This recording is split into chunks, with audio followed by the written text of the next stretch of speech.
12페이지 해주시면 봄이라는 작품입니다. 김유정 작가의 봄.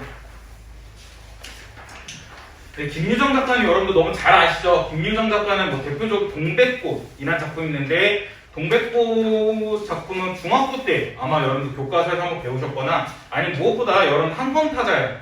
한검타자 치시면 꼭 동백꽃을 한번 보셨을 거예요. 동백꽃은 그 내용이죠. 나라는 주인공이 있고 점순이가 있는데 점순이가 나를 짝사랑하잖아. 그래가지고 일부러 감자 주는데 야 너 이거 감자 먹어봐 이것도 아니고 니가 먹어봤냐? 이런 식으로 무시한 듯한 말투를 하니까 나가 오해가지고 안 먹어! 이러니까 그 뒤로 뭐해? 점순이가 닭 갖고 장난치지. 닭 갖고 막 배수하다가 결국 내가 화나서 점순이의 닭을 죽이는데 이제 점순이가 너 나랑 데이트해주면 특별하게 이거 없는 일 해줄게. 그래가지고 그 뒤로 사랑의 이야기 해주는 것처럼 봄봄 역시 점순이가 등장합니다. 그래서 점순이가 등장하는데 이때는 뭐냐면 나라는 인물이 점순이랑 결혼을 해야 되는데 점순이가 키가 작아서 결혼을 못하는 거고 무엇보다 점순이랑 나가 서로 결혼하기 싫은 건 아니고요. 둘 다 결혼하고 싶지만 그 점순이의 아버지, 그러니까 나의 장인어른이죠. 장인어른이 대릴사위제라는 그 제도로 나의 노동력을 공짜로 이용해 먹기 위해서 계속해서 결혼을 안 시켜준 거기 때문에 그것 때문에 갈등이 생겼고 그로 인한 갈등으로 인한 사건이 생기는 게 바로 봄봄이라는 작품입니다. 다들 풀면서 한 번씩 읽어보셨죠? 봄봄이라는 작품. 간단하게 12페이지는 해학, 해제 한번 보시면 김유정 문화의 해학적 특징이 잘 드러난 작품이다. 제목에서 봄의 반복은 이 작품의 중심 내용이 성례에 대한 안타까운 기다림 또는 나와 점순이가 애정에 눈뜨기 시작하는 과정 등을 상징한다. 해학적인 문체, 순진하고 바보스러운 주인공의 모습, 희극적 상황 등이 웃음을 유발한다. 그러나 다른 측면에서 이 작품은 장인의 행태를 통해 인간의 간교함에 대한 비판도 보여주고 있다. 장인은 마름이라는 우월한 지위와 대리사회제를 이용하여 노동력을 교묘히 착취하고 있기 때문이다 라는 건데 그렇기 때문에 여기 김유정 문학 같은 경우에는 해학과 문학이 많아요. 죄송합니다. 해학과 풍자죠. 죄송합니다. 해학과 풍자가 많습니다. 해학과 풍자 기억나시나요? 차이점? 그래서 한번 물어볼까?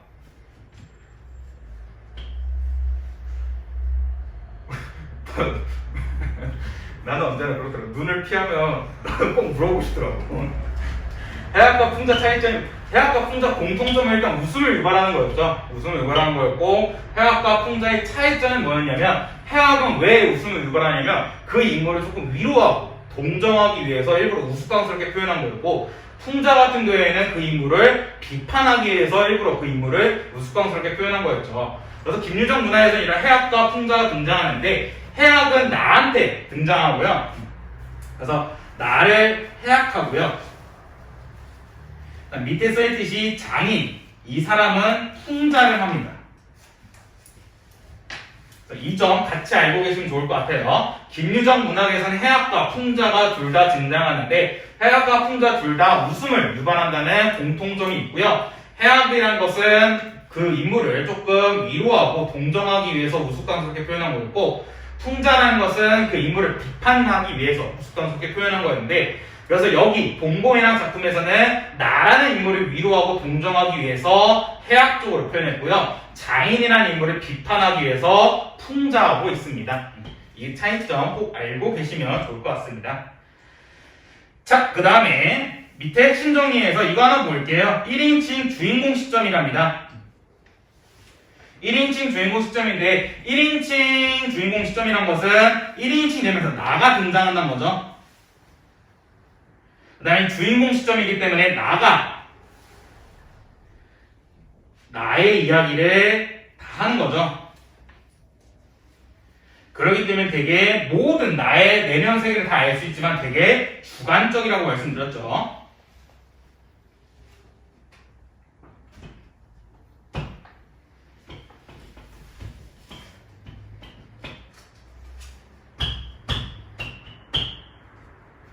네, 그 다음에 밑에 구성의 역순행적 구성입니다. 네, 역순행적 구성이란 건 시간 순서대로 가는 게 아니었어요. 그래서 여러분이 이 작품을 읽으시면 아시겠지만 계속 왔다 갔다 합니다. 무슨 작년 이맘때 얘기했다가 엊그제 얘기했다가 또 심지어는 어저께 그 전날 이런 식으로 계속 왔다 갔다 하는데 네, 여러분들 여기 밑에 아마 여기 맨 뒤에 있을 텐데 여러분들 다음 주부터 학교 내신 시험 시작해가지고 내신 때부터 더 자세히 말씀드리겠지만 어디 있어? 미리 여러분께 티저를 날리자면 어디 갔대? 여기 있다. 여기 31페이지 보시면 시간 순서대로 나와 있거든요. 3년 7개월 전, 작년 이맘때, 그 전날, 어저께, 어젯밤, 오늘 아침 지난 후 사건이 마무리된 후에 이거 여러분 학교 시험에 그대로 나옵니다.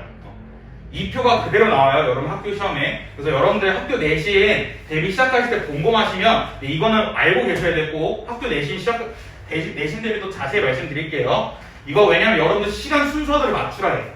그래서 3년 7개월 기억, 작년 입방 니은, 그 전날에 디귿 해놔가지고 기억, 니은, 디귿을 순서대로 배열해라 이런 식으로 막 나오거든요. 그래서 여러분들 이거 학교 내신 들어가시면 이거 꼭 보셔야 됩니다. 미리 티저 말씀드리면 그렇고요.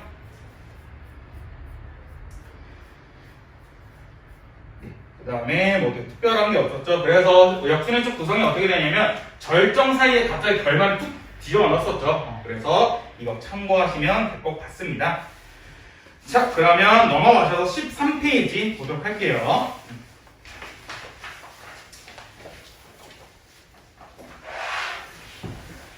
13페이지 김유정의 봄봄이란 작품입니다. 일단은 14페이지에 제목의 의미부터 한번 볼게요. 여기 1번에 써있는 제목의 의미. 그럼 봄봄이라는 제목의 의미인데 이게 왜 하필은 그냥 봄도 아니고 봄봄 두 번을 썼냐면 일단 계절적 배경을 드러내고요. 봄이라는 시즌에 이 사건이 터졌다라는 거고 그 다음에 여러분들 공감하시려나? 봄이 되면 조금 이렇게 막 마음이 사랑사랑 근질근질 간질간질하지 않나요? 막 연애하고 싶다 이런 얘기하고 그래서 봄만 되면 막 뭐야 뭐지? 너무 옛날 노래인가? 로꼬랑 유주인가? 봄? 갑자기 의미 그나 우연이거든요? 그럼 보통 봄에 그런 사랑 노래가 막 나오거든요. 그래가지고 유난히 봄에 막 소개팅 많이 하고 막 그러잖아요. 그래서 봄에 이제 나랑 정순이의 그 사랑이 싹트는 감정인 그 계절이 바로 봄이다 라는 얘기도 있고요. 그래서 나랑 정순이의 심리도 잘 드러냈고 그 다음 무엇보다 봄이란 거는 계속 봄이 반복된다는 겁니다. 그래서 나랑 장인의 갈등이 계속해서 반복된다는 거예요.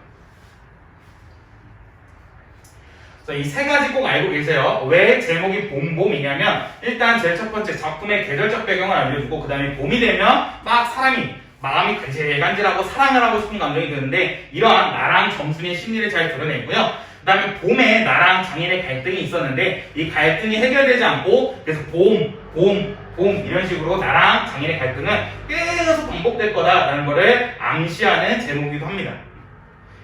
그래서 여러분들 대학교 가시면 네. 좋죠. 대학교가 봄에 가지 대학교를. 딱 이 시즌이 아니라 이제 다다음 주 4월 말 4월 초가 제일 바쁘죠. 4월 초에 이제 뚝섬 유원지나 아니면 어디야 여의도 한강공원 같은데 가시면 이제 대학생들이 풋풋하게 놀고 있죠.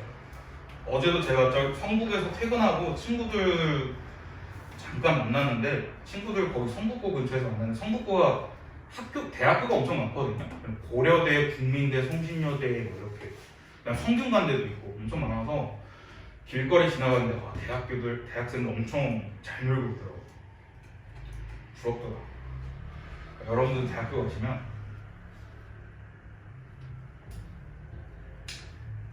시신하지 마시고요. 시신하지 말라면 맨날 그다음에 언제나 말씀드리지만 엑스맨을 조심하셔야 됩니다. 대학교 가시면 엑스맨이 뭐냐면 선배인데 동기인 척하는 애들 있거든. 걔네들 조심해야 돼. 그래서 꼭 그런 애들 있어. 너네 신입생 단톡에 막 어떤 신입생 환영이나 이런 거 하거든. 그런데 너네만 오는 게 아니라 선배들도 와. 학교 선배들 와가지고 막 술 먹이는 거야. 막 너네가 이제 너네 몇 학번 좋아? 2호학번 들어나? 2호학번, 2학번 들어갔는데 내가 20학번이야. 내가 너네한테 와서 야 술 마셔 야 지금 홍주사 너 술 마셔야지 술 먹여. 그러고 나서 어떤 내 친구가 슬그머니 오더니 준서한테 너무 힘들다. 준서 안녕하십니까 선배님. 아니야 너 나랑 동기야. 아 그래요 다행이다 하는데 이제 그 친구가 준서한테 야 근데 저 검정색 티 입은 새끼 존나 띠껍지 않냐? 그럼 준서 아 그러니까 씹새끼 저술 계속 먹이고 아 저 새끼 진짜 사회에서 봤으면 한 주먹 거리도 안 거리는데 그리고 이제 그 친구가 콜라당 다가와서 나한테 야 쟤가 너 한 주먹 거리도 안 된다는데 이러고 해서 찔립니다. 여러분들 조심하셔야 돼 엑스는. 그럼 군대에서 있지 않아요? 어? 군대에서 있지 않아요? 군대에서도 있죠. 근데 군대에서 너무 티가 나. 보통 그 짓거리 병장들이 하는데 병장들이 일단 머리가 길고 그쵸 저 봤을 때도 한 명이 당했어. 담배 피면서 가면서 막 저 새끼 나는 그 얘기를 듣고 왔단 말이야. 엑스맨이 있다 라는 걸 그래서 난 계속 잘 모르겠습니다. 아닙니다. 다 좋은 분 같습니다. 야 그래? 걔 족같아. 저 새끼 키도 존만한데 한 주먹거리면 안 걸릴 것 같은데? 그 얘기 듣자마자 이 새끼는 동기든 선임이든 친하게 지내면 안 되겠다. 왜냐면 선임이면 차라리 다행이지. 선임이면 엑스맨 짓거리 한다는 건데 동기인데 바로 오자마자 저렇게 뒷담할 건가? 저 새끼는 정상적인 새끼가 아니구나. 그래서 그냥 그래? 난 잘 모르겠어. 난 사실 찐따야. 병신이야. 그래? 그리고 가만히 있으면 이제 걔가 꼭 뭐 영화나 드라마 같은 데서 장난치지 않아. 갑자기 뭐 여기 계급장이 딱 됐는데 병장 3줄, 4줄, 상병 3줄 있고 어디 가든 입을 다물고 있습니다. 뭔 얘기하다 보니까 봄의 제목의 의미는 이렇다는 거 알고 계시면 좋을 것 같습니다. 네, 그래서 13페이지랑 14페이지 그냥 중요한 부분만 빠르게 보고 넘어가도록 할게요. 네, 가부터 보시면 장인님 이젠 저 하는데 여기 밑에 써있듯이 대화 형식을 시작해서 사람들이 흥미를 유발하게 됩니다. 그래서 내가 이렇게 뒤통수를 밟고 나이가 찼으니 성례를 시켜줘야 하지 않겠느냐라고 하면 그 대답인데 이 자식아 성례고 뭐고 미쳐 자라야지 라는 겁니다. 그러니까 이 장인이 결혼을 안 시켜준 이유가 뭐냐면 점순이의 키 때문에 그런 거예요. 점순이의 키가 작아서 성례를 안 시켜주는 겁니다. 그러니까 성례란 건 결혼이거든요. 그래서 왜 결혼을 안 시켜주냐? 야 점순이가 저렇게 키가 작은데 무슨 결혼이야? 이런 식으로 점순이의 키를 핑계로 계속해서 성례를 결혼을 안 시켜주고 있고요. 그래서 밑에 말했던 게 이 자라야 한다는 것이 내가 아니라 장차 내 아내가 낼 점순이 키가 아니다 라는 거고요. 그 다음에 니은 보시면 내가 여기에 와서 돈 한 푼 안 받고 일하기를 3년하고 꼬박이 7달 동안 했다 해가지고 이 사람이 3년 7개월 동안 일했구나 라는 부분을 알 수 있고요. 그런데도 미처 못 자랐다니까 이 키는 언제나 자랐는지 짜증이 없는 모른다. 일을 좀 더 잘해야 하는지 혹은 밥을 좀 덜 먹어야 한다든지 하면 나도 얼마든지 할 말이 있다. 하지만 점순이가 안죽 어리니까 더 잘해야 한다는 여기에는 어째 볼 수 없이 고만 벙벙하고 간다. 라는 거. 근데 여기서 아마 뒷부분에 나올 텐데 점순이의 나이가 되게 어립니다. 점순이 나이가 혹시 몇 살인지 아세요? 여기서? 16인가 17인가 그래요. 근데 나이가 20살인가? 21살인가 꽤 많아. 5살인가 6살 차이인 거야. 지금으로 하면 되게 충격이죠? 대학교 1, 2학년 애가 군대 갈 애가 이제 중학교 3학년, 고등학교 1학년이랑 결혼시켜가는 거예요. 근데 이때 늦은 거죠. 왜냐면 여자가 옛날 이때 일제강점기 이때 이때 시절에는 여자는 보통 한 13살, 14살에 결혼했고 남자도 15살, 16살에 결혼했기 때문에 그래서 이 나란 이불이 더 답답해하는 겁니다. 아니 이제 점순이가 결혼한 나이가 됐는데 15, 16이면 이미 얘는 노처녀에 속하는데 왜 결혼을 계속 안 시켜주는 겁니까? 라고 하는 겁니다. 그 다음에 이래서 나는 예체 계약이 잘못된 걸 알았다. 이태면 이태 3년이면 3년 기한은 딱 작정하고 이래를 해야 원 할 것이다 하는 거고 그 다음에 쭉 넘어가셔서 특별하게 어려운 부분은 뭐야? 그 다음에 여기 재미카드 다음부터 보시면 다 부분에 재미카드 키도부터 보시면 하고 논둑에다 침을테 뱉는다. 아무리 잘 봐야 내 겨드랑에서 너물랑말랑 밤낮 요 모양이다. 개 대신은 푹푹 끄는데 왜 그리도 사람은 안 크는지 한동안 머리가 아프도록 국리로 해봤다. 아하 물동이를 잡고 이니까 뼈다귀가 옴츠라드나 보다 하고 내가 넌지시듯이 그 물을 대신 길러도 주었다. 뿐만 아니라 나무를 하러 가면 소량당에 돌을 올려놓고 점수이 키 좀 크게 해줄사. 그러면 다음에 떡 갖다 놓고 고사드립조 하고 치성도 한두 번 드린 것이 아니다. 이렇게 대명킨지도 이렇게 이래도 막무가내니 하는 건데, 여기 보시면 되게 나의 어수락한 모습이 보이죠? 이 다의 끝부분이 나의 어리숙한 모습이 나오고요. 이 모습을 통해서 웃음을 유발하죠. 근데 나를 통해 웃음을 유발했기 때문에 이거는 해학적 표현입니다. 이게 왜 나의 어리숙한 모습이냐면, 그러니까 점순이가 키가 안 큰 이유가 뭐냐면, 첫 번째로 너무 물을 무겁게 든다는 거예요. 물을 막 들고 다니까 물 무게 때문에 얘가 키가 안 자라는구나 하는 거고, 그 다음에 여러분들 기도 드릴 때 보통 먼저 고사를 지내거든요. 그러니까 무당 같은 거 하실 때 보면 떡이나 이런 거 잔뜩 제사상을 치러놓고 거기 앞에서 막 고사를 지내는데, 얘는 뭐 하냐면 일단 소원부터 비는 거예요.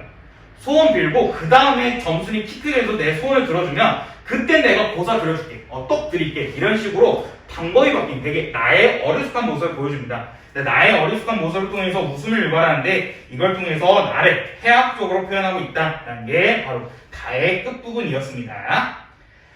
네, 그 다음에 14페이지 1번부터 객관식만 먼저 말씀드리면 1번에 2번, 2번에 4번, 3번에 5번 다 푸셨죠?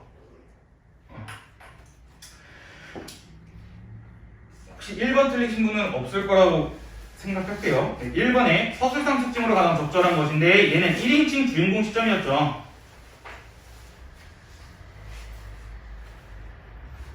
주인공 시점이기 때문에 답은 2번이었죠. 1번에 전지적 시점으로 사건을 서술하는 것은 전지적 작가 시점이었고요. 그 다음에 서술자가 회상을 통해 순차적으로 사건을 전달하고 있다는 건데, 이거는 역순회적 구성을 하고 있죠. 그래서 순차적이 틀렸죠. 그 다음에 4번, 서술자가 자신이 들은 이야기를 중심으로 전달하고 있다가 아니라 자신이 경험한 이야기죠. 그 다음에 5번, 관찰자 입장에서 객관적으로 전달하고 있다는 거는 이건 3인칭 관찰자 시점이었고, 1번의 답은 2번이었죠. 특별하게 엄청 어려운 부분은 없었고요. 2번, 다에 대한 설명으로 가장 적절한 것은 답은 4번이었죠. 나의 어리숙한 행동을 묘사하여 해학성을 높이고 있다. 이게 아까 말씀드렸던 것처럼 점순이가 너무 무거운 거예요. 지고 다니면서 키가 안 자라나? 일단은 내 소원 좀 들어주시면 먼저 고사를 지려줄게요. 이런 식으로 하는 거였죠. 네. 그 다음에 3번의 답은 5번이었고, 이 물을 들어주는 이유가 점순이의 마음을 들게 하기 위해보다는 점순이의 키가 빨리 크도록 하기 위해 노력하는 거였죠. 점순이의 마음을 들게 하기보다는 점순이의 키가 빨리빨리 자랐으면 하는 마음에 물을 들어준 거였죠. 근데 그 다음에 그 다음 페이지 15페이지 보시면, 그다음 16페이지 먼저 이것도 볼게요. 작품에 사용된 괄호의 역할이란 건데, 이건 뭐냐면 나의 속마음과 겉마음을 다 보여줍니다. 그래서 그를 통해서 해학적 효과를 더 잘 불러일으킨다, 이런 식으로. 그래서 나의 속마음을 더 잘 보여주는 게 바로 괄호의 역할이다 라고 생각하시면 좋을 것 같아요.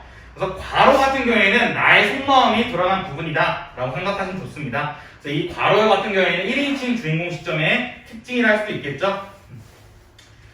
네, 그 다음에 라 보시면, 그래, 내 어저께 싸운 것인데, 어저께라는 시간으로 나왔습니다. 시간이 갑자기 확 바뀌었어요. 현재에서 갑자기 어저께로 확 시간이 바뀌었습니다. 역순하고 있죠, 시간이. 어저께 싸운 것이지 결코 장인님이 밉다든가 해서가 아니라, 그러니까 내가 장인이 미워서 싸운 게 아니다라는 거죠. 뭐를 묻다가 가만히 생각을 해보니까 또 싱겁다. 이 벼가 자라서 점순이가 먹고 좀 큰다면 모르지만 그렇지도 못할 거 내심에서 뭘 하겠느냐. 해마다 앞으로 축 겁을 지는 장인님의 아랫배를 불리기 위해서 심은 곰 조금도 심지 않다 라는 식으로 아이고 배야 라는 식으로 꾀병을 부리고 있고요. 네, 이 꾀병 부리는데 이제 장인은 계속해서 또 뭐라 합니다. 야, 너 이거 꾀병이지 하면서 막 또 뭐라 하고 있고요. 그 다음에 이 마 부분 볼게요. 바로 마 부분 보시면 마의 장인의 성격을 자세히 보여주는데, 우리 장인님은 약이 오르면 이렇게 손버릇이 아주 못됐다. 또 사위에게 이 자식 저 자식 하는 이놈의 장인님이 어디 있느냐라는 거고, 오작계야 우리 동리에서 누굴 물러나고 그에게 욕을 안 먹는 사람은 명이 자르다 했다. 그러니까 이게 무슨 말이냐면 장인에게 욕을 안 먹은 사람은 명이 짧아서, 그러니까 인생을 짧게 살아서 그 욕을 못 들었던 겁니다. 그러니까 욕 듣기도 전에 죽어가지고 욕을 못 들었던 겁니다. 조그만 아이들까지도 그를 돌라세놓고 욕피리하고 손가락을 할만치 두루 인심을 잃었다. 그래서 인심을 잃었다는 식으로 지금 직접 제시하고 있죠.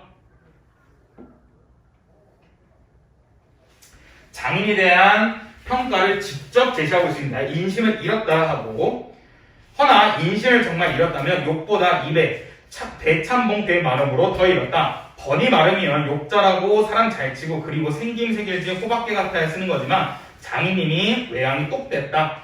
자기니 닭말이나 좀 보내지 않는다거나 애벌론 때 품을 좀 안 준다는가 하면 그의 가을에는 영락없이 땅이 뚝뚝 떨어진다. 이게 무슨 말이냐면 뇌물을 안 주면 이 장인이 땅을 안 줬다는 겁니다. 그러니까 이 사람이 땅의 주인, 마을의 역할이고, 그 다음에 거기 땅에서 일하는 소장농들이 있는데, 소장농들이 장인한테 와서, 아이고, 장인님, 봉필이님, 올해도 잘 부탁드릴게요 하면서 이렇게 뇌물을 조금 줘야 이 봉필이가, 그래, 너 올해도 여기 땅에서 일해라. 라는 식으로 허락을 해주는데, 만약에 그렇게 뇌물을 안 주면 바로, 야, 너 나한테 뇌물 안 주지. 꺼져. 한 겁니다. 그러니까 그만큼 참 못됐다는 거죠. 그러면 미리부터 돈도 먹이고 술도 먹이고 안달재신으로 돌아치던 놈이 그 땅을 슬쩍 돌아는다. 이 바람에 장인님 집 외양간에 눈깔 커다란 황소 한 놈이 절로 엉금엉금 기어들고 동리 사람들은 그 욕을 다 먹어가면서도 그래도 굽실굽실 하는 게 아닌가라는 식으로 장인에 대한 평가를 요약적으로 직접 제시하고 있습니다.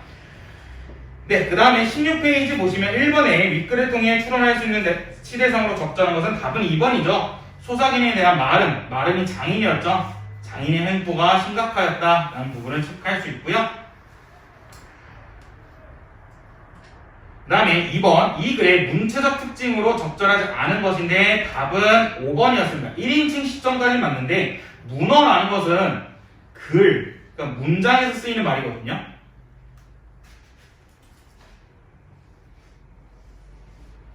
근데 여기서는 문어가 아니라 구어를 썼죠. 구어란 것은 말에서 쓰이는 말. 그러니까 여러분들 이거는 여러분 숙제나 레포트 같은 거 생각하시면 돼요. 레포트 같은 거 체크하실 때 갑자기 여러분들이 저는 오늘 밥을 먹었어요 라고 하기보다는 저는 오늘 밥을 먹었습니다 라고 하죠. 그래서 먹었습니다를 문어라고 하고요. 여러분들이 전 밥을 먹었어요 라는 건 일반적인 대화에서 말에서 쓰이는 말이 뭐라?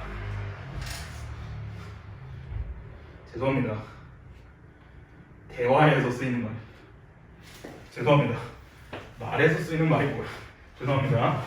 주어라는 거는 대화에서 쓰이는 말이에요. 죄송해요. 죄송해요. 저도 몰랐어요.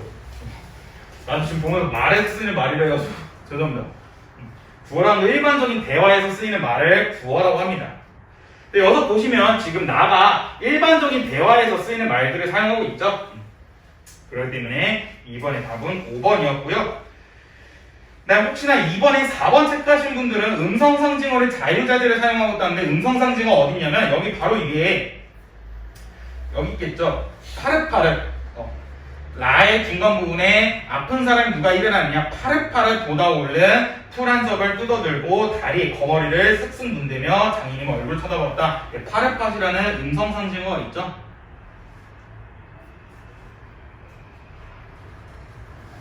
여기 첨벙첨벙도 음성상징어고요. 음성상징어가 여러 번 쓰였죠. 네, 그 다음에 3번에 나의 서술상 특징으로 가장 적절한 것은 답은 1번이죠. 장인에 대한 마을의 평판을 요약적으로 제시하고 있다. 이런 부분 체크할 수 있겠고요. 2번에 인물 간의 대화는 나와 있지 않았죠. 근데 대신 행동은 나와 있었습니다. 장인의 행동이 나와 있었죠. 뇌물 달라 이런 식으로 행동은 나와 있었는데 대화는 없었고요. 3번 장인에 대한 기억을 떠오르는 대로 두서없이 이야기하고 있다는데 두서없이란 말이 무슨 말이냐면 인과적 객관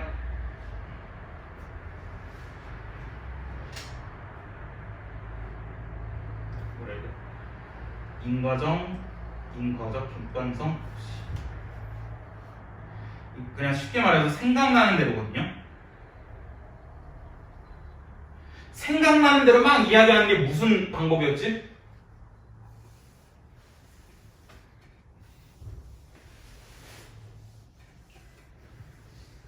다 눈을 피할 거야? 생각나는 대로 막 이야기하는 거?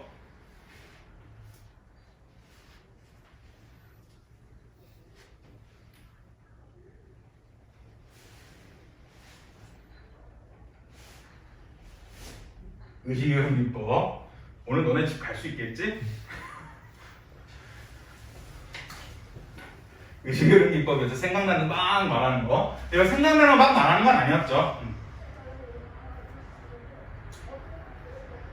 그 다음에 4번 주로 외양묘사를 통해 인물의 성격을 간접적으로 제시하고 있다는데 인물의 외양묘사보다는 일화를 통해서 전달하고 있었죠. 그 다음에 5번 서술자의 주관적 판단을 배제하고 객관적 사실 위주로 서술하고 있다는 건데 아니죠. 완전 주관적이죠.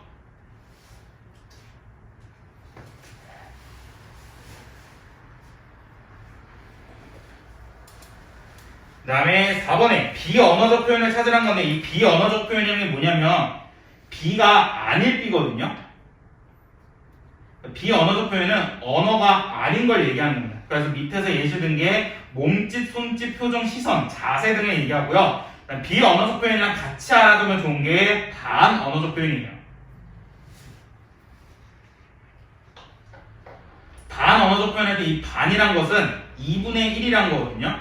그래서 언어의 2분의 1짜리를 얘기하는 건데 이건 예를 들면 목소리의 크기나 높낮이 등을 얘기합니다. 비언어적 표현, 반언어적 표현이라는 게 있는데 비언어적 표현할 때 비는 아닐 비, 그래서 언어가 아닌 표현, 그래서 몸짓, 손짓, 표정, 시선, 자세 등을 비언어적 표현이라고요. 반언어적 표현이라는 것은 언어의 반쪽짜리, 그래서 언어의 2분의 1로 목소리의 크기, 높낮이 등을 얘기하는 건데 여기서 비언어적 표현이 나온 거는 답은 2번이었죠. 니은 보시면 니은이 한참 날 노려보더니 하면서 시선에 대한 비언어적 표현이 나왔었습니다.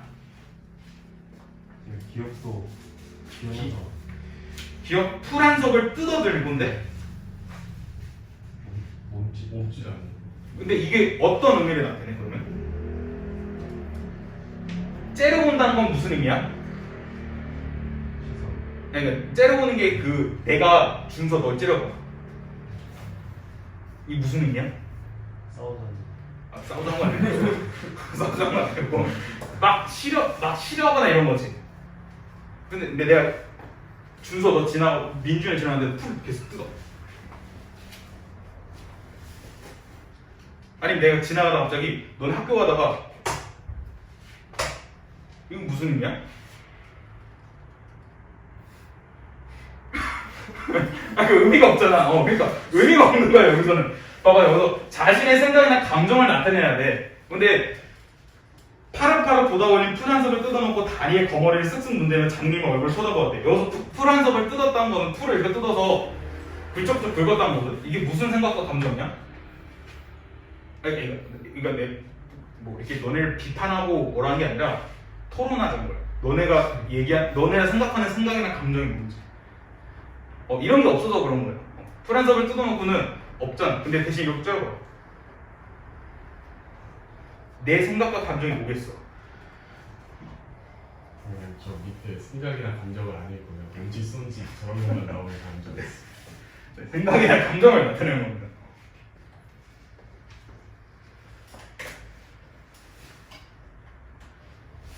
그렇게 생각할 수도 있겠다. 근데 그런 것 치고는 디귿과 미음도 행동 아니야? 그래서 별표 줄 알았어. 그렇구나. 4월에 헷갈렸어요. 그렇구나. 그럼 많이 헷갈렸겠다. 그럼 기억이랑 디귿이랑 미음들, 엉금엉금 기억. 중요한 게 생각이나 감정을 나타내는 거. 그래서 반언어적 표현 같은 거 이런 거죠. 이런 말 애들한테 내가 진짜 하다가 내가 너네 내가 아까 시험 푼 대로 안 풀었지. 너네 다 죽었어. 이런 건 내가 진짜 너네한테 죽었어 라는 거 되게 부드럽게 표현했지. 이건 진짜 내가 너네를 죽이겠다는 거야, 죽이지 않겠다는 거야.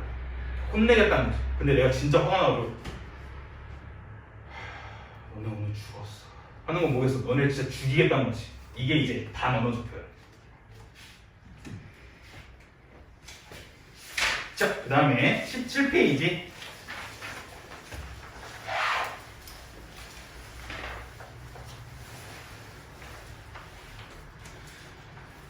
네, 그 17페이지는 뭐 특별하게 엄청나게 어려운 건 없고요. 그냥 여기 중간에 한번 보시면 좀 장인이 타이른 부분이 있습니다. 왜냐하면 나가 계속 일하기 전에 뼈댕기니까 이제 또 한번 역순회적 구성을 들어가서 한번 설득을 시키는데 바로 여기 기억 부분. 작년 이맘때도 트집을 좀 하니까 늦잠 잔다고 돌멩이를 집어던져서 잔놈의 발목을 삐게 해놨다.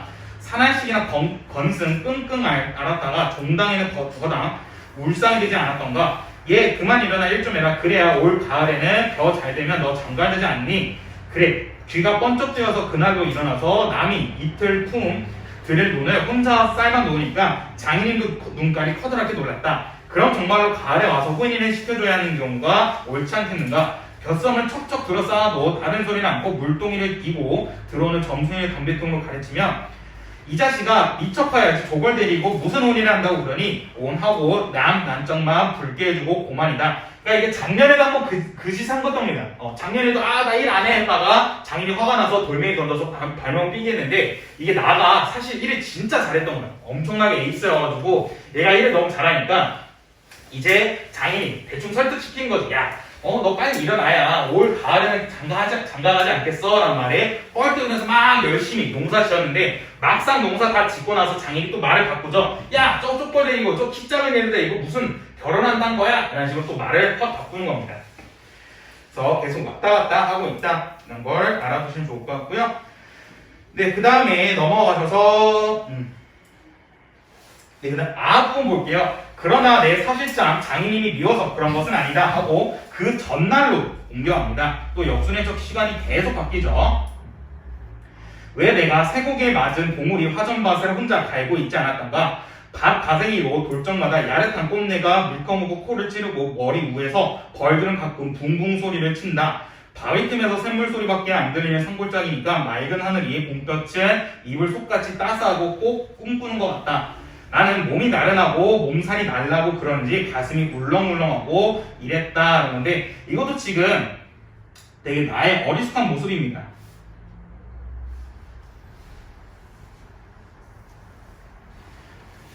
그러니까 왜 나의 어리숙한 모습이냐면 얘는 지금 몸이 나른하고 막 몸살이 날 것 같아. 근데 얘는 그래서 나 몸이 어디 안 좋은가 하는 건데 이건 사실 나가 지금 사랑의 감정을 느끼고 있어서 이렇게 된 거기 때문에 그래서 나라는 사람이 지금 자신의 사랑의 감정도 제대로 모르는 어리숙한 모습을 보여주고 있는 겁니다. 그래서 괜히 이 사람이 괜히 소한테 화를 냅니다. 나라님이 괜히 소한테 화풀이를 하고요. 왜 화풀이를 했더니 점심을 갖고 온 점순이의 키를 보고 또 화가 난 겁니다. 점순이의 키가 또 안 자라서 또 결혼 못하겠네 이런 식으로 또 화가 난 겁니다. 네, 그래서 18페이지 1번 보시면 이 글의 서술 방식으로 가장 적절한 것은 답은 1번이죠. 인물들의 관계를 과거 사건을 통해 드러내고 있다는 거였고요. 2번 중심 사건 없이 인물의 생각에 초점을 맞춰 내용을 전개하고 있다는 건데 중심 사건이 있죠. 중심 사건이 뭐였어? 성내. 결혼을 하느냐 마느냐라는 중심 사건이 있었죠. 그 다음에 3번 동시에 일어나는 두 개의 사건을 나란히 배열하여 긴장감을 조성하고 있다. 네, 이런 거 없었고요. 4번 사건을 시간적으로 시간순으로 배열했다. 네, 아니죠. 역순회적 구성이죠. 5번 외부 이야기를 내부 이야기 밖에 두어 내부 이야기의 진실성을 부여하고 있다. 이건 액자식 구성인데 액자식 구성 찾아볼 수 없었고요. 2번 사건의 일어난 순서들을 정리할 때 가장 나중에 올 것이라는 건데 답은 4번이었습니다. 부장에게 판단을 받으러 가자고 장인이 이끌었다. 한 거. 돌멩이에 발목을 삐인 것은 작년 일이었고요. 그 다음에 장인이 나의 뺨을 때린 건 어저께였고요. 그 다음에 몸살이 나는 것 같은 경우에는 어저께의 그 전날이었고요. 그 다음에 점순이 키를 보고 우라가 화낸 것도 어저께의 그 전날이었습니다. 그러니까 타임라인 전체로 보시면 얘가 몸살이 날 것 같으면 막 사랑을 느낀 거야. 근데 그러다가 점순이 키를 보고 화가 난 거야. 아, 이거 또 결혼 못하게 되면서 하는데 그때 이제 점순이가 야, 너 맨 일하라만 했냐? 너 뭐 남자는 뭐라고 해낼 거 아니야? 이라는 생각을 얘기를 듣고요. 그래가지고 이제 나가 장인한테 막 나 일 안 해 하다가 장인이 뺨을 때린 다음에 나가 장인한테 구장이 뭐냐면 그 마을에 구청장 같은 거거든요. 그래서 구장한테 가서 우리 시켜줄 건지 안 시켜줄지 따집시다 해가지고 막 장인이 이끌고 가는 타임라인입니다. 3번 기억부터 미음에 대해 설명을 적절하지 않은 것은 답은 1번 기억이 나와 장인 사이 갈등이 시작된 시점이 있는데 시작된 시점인 건 알 수가 없죠. 나와 장인의 갈등이 시작된 것은 언제인지 확실하게 알 수는 없죠. 기껏해야 대충 추론할 수 있는 게 3년 7개월 전이겠죠. 3년 7개월 전부터 일을 했다니까 갈등이 시작된 것은 작년 이맘때보다는 오히려 3년 7개월 전이겠죠.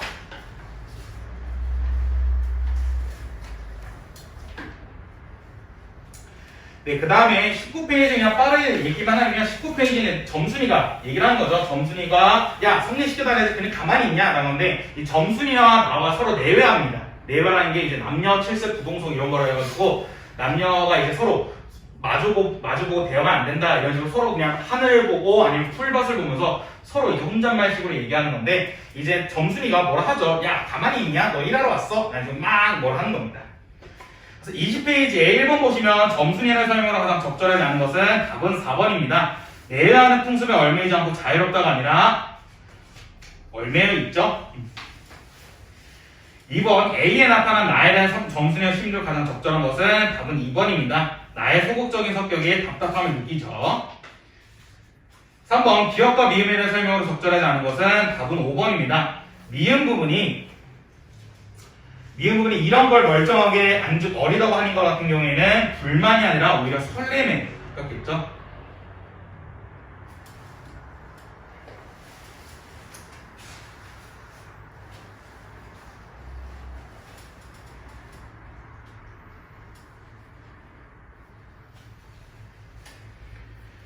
네, 빨리빨리 넘어갈게요. 21페이지 이제 부장님한테 찾아간 겁니다. 부장님한테 찾아갔는데 부장님한테 막 이제 결혼시켜달라 했는데 부장님이 처음에는 나의 편을 들어줘요. 나의 편을 들어주는데 결국에는 부장이 없이 장인 밑에서 일하는 사람이기 때문에 장인이 협박을 하니까 결국엔 부장이 나의 편이 아니라 장인의 편을 들어주거든요. 그래서 부장이 뭐냐면 나한테 가가지고 야, 너 올해 가을까지 정말 열심히 일하면 올 가을에는 결혼시켜준대 라는 식으로 얘기하는데 또 나는 그 말을 다 믿습니다.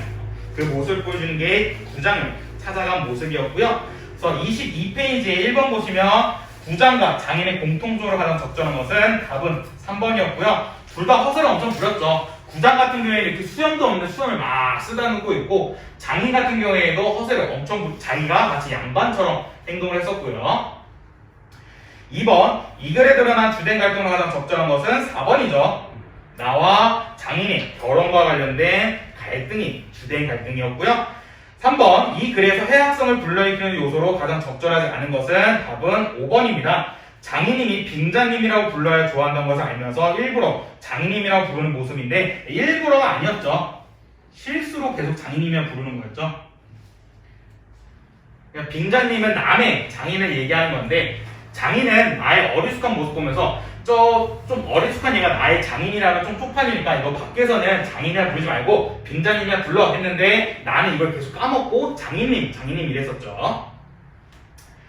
4번 적절한 것은 답은 4번이었습니다. 괄호 안에 기억 같은 경우에는 주관적인 해석이 들어가 있었고요. 그 다음에 객관적인 묘사였던 거. 그렇게 특별하게 어려운 부분 없었고요. 네, 그 다음에 23페이지도 그 내용입니다. 부장한테 찾아갔다가 얘기를 하고요. 그 다음에 이어서 너 부분에 중요한 게 나오죠. 뭉태하면 등장하죠. 뭉태라는 친구가 옆에서 계속 나를 또 충동질 시키죠. 그러니까 뭉태 같은 경우에는 이 장인이랑 사이가 안 좋습니다. 그래서 뭉태가 장인을 되게 싫어하기 때문에 그 장인한테 당하는 나를 일부러 뭉태가 도와주고 있었는데 나는 또 뭉태 말을 안 듣죠. 믿지 않습니다. 그래서 24페이지 1번의 인물에 대한 설명으로 적절하지 않은 것은 답은 4번이죠. 나는 부장이 장인의 꼬임에 넘어가 자신을 설득하다는 여기고 있다는데 이거는 뭉태 입장이었죠. 뭉태가 그렇게 생각한댔죠. 2번 보기는 부장의 설득 방식을 도식한 것이다. 보기는 설명으로 적절하지 않은 것은 답은 5번이었습니다. 디귿에서 나는 부장이 전한 장인의 성례 약속을 믿지 않는다가 아니라 믿죠.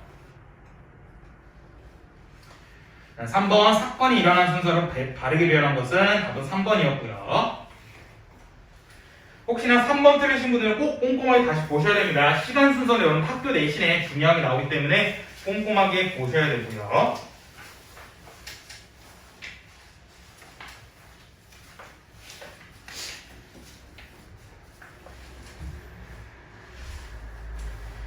네, 그 다음에 25페이지에 더 부분의 글 줄거리는 이렇다. 이 부분 뒤에 여기 장인님의 횡포가 나오는 거죠. 딸이 3명 있는데 계속 첫째 딸 대리사일제를 막 노동력 공짜로 부려먹다가 결국 억지로 결혼시켜주고 또 그러다가 이제 둘째 딸 점순이 돼가지고 점순이를 또 대리사일제를 계속 공짜로 부려먹는다. 장인님의 횡포가 이 더 부분에 나와 있는 거죠. 요약적으로 제시되어 있고요. 그 다음에 이제 러랑 뭐 부분에서 이제 또 점순이가 2차 충동질을 시킵니다. 뭐라 하냐면 부장님한테 갔다 온다고 그냥 오면 어떡해? 그럼 어떻게 하냐고 했더니 쇠물 제박체지 그냥 둬 이 바보야 이런 겁니다. 이 부분이 중요했죠. 근데 이 부분은 점순이가 진짜 수염을 잡아채란 말이 아니었죠. 좀 더 적극적으로 나가라 라는 것식으로 간접적으로 얘기했는데 이 나라는 사람은 어리숙하기 때문에 점순이가 수염을 잡아채랬지 그러니까 뒤에서 수염을 잡아채냈지 라는 생각 갖게 된 겁니다. 네, 그래서 26페이지 1번에 A와 B에 해당하는 것으로 바르게 연결한 것은 명목상 지위와 실제 지위가 다르다는 건데 답은 4번이었고요. 그러니까 명목상 지위는 나의 명목상 지위는 대리사일제인데 실제 지위는 그냥 머슴이었죠. 공짜로 일하는. 3번 기억에 대한 설명으로 적절하지 않은 것인데 답은 4번이었습니다. 장인을 설득할 수 있는 최선의 방법을 직설적으로 제시했다가 아니죠. 간접적으로 제시한 거죠.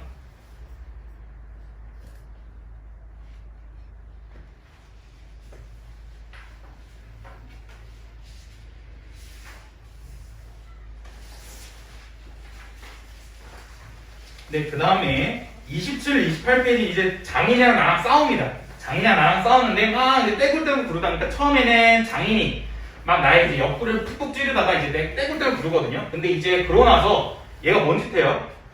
바지 아랫끈을 잡죠. 이게 이제 급소를 잡았던 거거든요. 그러니까 급소를 잡으니까 이제 나가 아이고 할아버지 살아주십시오 하고 하다가 이제 나도 똑같이 장인님의 그 급소를 꽉 잡으면서 둘이 되게 유치하게 싸우는 모습이 이 부분이죠. 그래서 28페이지 1번과 2번 보시면 1번 엄청나게 중요합니다. 이게 문제가 엄청 치사하게 나왔거든요. 1번의 답이 4번이었어요. 외양묘사를 통한 인물의 희화화인데 이게 알아두시면 좋은 게 뭐냐면 1번부터 5번 전체 다 봄봄 전체는 다 있어요.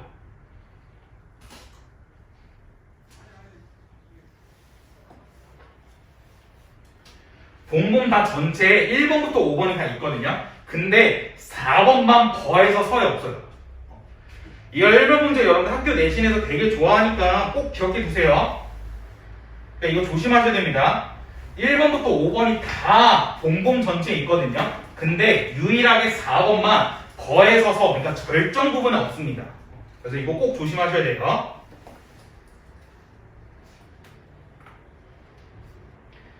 2번 기억부터 미음에 드러난 인물의 심을 적절하지 않은 것은 답은 3번이었고요. 그러니까 이걸 깐살라다보다 이게 장인한테 진짜 화나기보다는 그 점순이한테 잘 보이기 위해서 이렇게 얘기한 거였죠.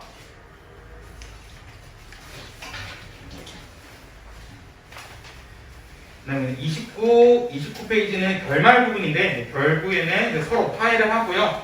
그러니까 무엇보다 점순이가 내 편을 들어줄 줄 알았는데 자기 아버지 장인의 편을 들어주죠.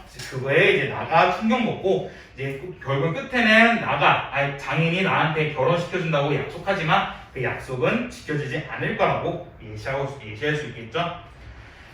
30페이지 1번에 보시면 윗글에 대한 감정으로 적절하지 않은 것은 답은 1번입니다. 점순이의 속내를 알지 못하는 나의 어리숙함이 갈등의 근본 원인이라는 건데 갈등의 근본 원인은 성내죠.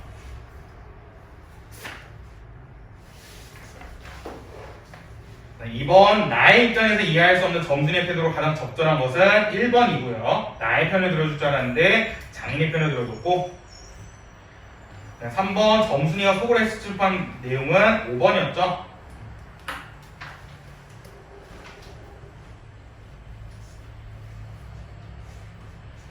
네, 그래서 김유정의 봉봉이라는 작품에서 여러분들 일단 기본적으로 풍자와 해악이 드러나 있다라는 걸 체크하셔야 되고요. 그다음 제일 중요한 역순행적 구성을 쓰고 있다. 이 점을 꼭 기억해 주셔야 됩니다. 자, 빠르게 보도록 할게요. 고전문학은 그렇게 크게 어렵지 않습니다. 네, 그래서 여러분들이 고전문학을 어려워하시는 이유가 뭐냐면 어휘 때문에 그래요. 어휘 때문에 여러분들이 고전문학을 많이들 어려워하시거든요. 그러니까 이게 뭐냐면 대표적인 어휘가 뭐가 있냐면 뭐가 있을까? 그래요. 도화라는 단어가 있어요. 도화가 뭔지 아시나요, 혹시? 도화? 도화가 뭐냐면 복숭아꽃이라는 뜻이에요. 네, 여러분들이 도화가 단순하게 그냥 복숭아꽃 이렇게만 알고 계신 게 아니라 도화라는 것은 뭐냐면 이 도가 복숭아거든요. 그래서 막 고전 옛날 소설에 이런 데서 복숭아가 엄청나게 많고 지나가는 강물은 수려가지고 거기서 물을 트면 술 맛이 느껴지고 지나가는 나무 위에서 아무 열매를 따면 자기가 먹고 싶은 음식의 맛이 느껴지는 그 공원이 어디야? 무릉도원이죠. 그래서 도화라는 것은 이 도가 같은 도자거든요. 복숭아도거든요. 그래서 이 도화라는 꽃은 단순하게 복숭아 꽃만 얘기하는 게 아니라 무릉도원이라는 이상 세계까지 얘기하고요. 제가 언제나 극단적으로 얘기하는 게 뭐냐면 백구. 백구가 뭐야? 강아지. 고마워. 흰 갈매기. 그래서 진짜 극단적으로 백구를 강아지로 알고 있어봐. 백구가 날고 있다는 표현에서 강아지가 날고 있다. 이거 말이 돼? 안 되잖아. 그래서 너네가 이 씨발 백구가 하늘을 날고 있던 거야. 이건 비현실적 요소네. 비현실 요소 체크 해버리면 와장창 들리는 거죠. 백구라는 것은 흰 갈매기라는 뜻입니다. 그 다음 또 극단적으로 예를 들면 진짓이라는 단어가 있어요. 진짓이라는 단어는 일부라는 뜻이에요. 그러니까 이게 다 고전시가 고전 소설에 나오는 어휘들이거든요. 그렇기 때문에 여러분들이 고전 문학을 어려워하시는 이런 단어들 때문에 그런 거예요. 그래서 여러분들이 단어를 알고 계시면 쉽게 풀 수 있는 게 바로 고전 문학입니다. 그러니까 무엇보다 고전 문학은 갈래별로 특징이 확고해요. 그러니까 뭐 향가는 향가만의 특징이 있고 시조는 시조만의 확실히 특징이 있고 가사는 가사만의 특징이 확실하기 때문에 여러분들이 고전 문학에서 고전 어휘랑 한자어를 어느 정도 알고 계시고 그 다음에 갈래별 전형적인 특징을 좀 알고 계시면 고전 문학은 매우 쉽게 풀 수 있습니다. 그래서 여러분들 쭉 넘어가시면 여기 추가됐을 텐데 여기 추가 안 했구나. 여러분 쭉 넘어가시면 아마 여러분 프린트에 있잖아요. 쭉 뒤에 가시면 그 어휘 파트 있거든요. 어휘가 한 120개 정도 있을 거예요. 그게 고전 문학에서 자주 나오고 필수적으로 나오는 어휘 단어입니다. 아마 예비고일 수업 들으셨던 분들이 이거 한번 시험 보셨을 거고 그 다음에 여러분들 3월부터 들어오신 분들은 지금 처음 보셨을 텐데 그 고전시가 혹은 고전 문학의 필수 어휘 120개는 무조건 알고 계셔야 됩니다. 그래서 그 정도 여러분들이 모든 단어 알 필요 없어. 그래서 이 120개 정도만 알고 계시면 고전 문학은 웬만한 어휘를 다 파악하실 수 있고요. 그 다음에 조금 찌질한 이야기를 하자면 너네 영단어 생각해봐. 너네 영단어 일주일에 몇 개 외워? 저 성북고 어떤 애는 틈틈이 국어 수행 시간마다 영단어 꺼내서 물어봤거든. 일주일에 영단어 몇 개 외우고? 일주일에 영단어 한 200개, 300개를 외운다 하더라고요. 200, 300개를 보는데 200개, 300개를 통과 못하면 남아서 계속 재시험 봐야 된다고? 야, 일주일에 200, 300개면 한 달에 대충 800개. 1년이면 9,600개. 한 1년에 10,000개네, 대충. 어느 둘이? 그럼 3년 동안 3만 개를 외워야 돼. 엄청나게 까먹어요. 야, 하긴 나도 까먹었어. 이렇게 많아. 그러니까 3만 개를 외울 텐데 고전 시간은 120개만 외우면 돼. 3년 동안. 얼마나 효율적이야. 3년이면 1년에 40개를 해요. 1년에 40개고 1년 잡으면 1년에 한 달에 4개만 외우면 돼. 일주일에 한 개씩만 외워. 내 일주일에 한 개씩 외울 바엔 지금 그냥 일주일에 120개 외우는 게 쉽지 않을까?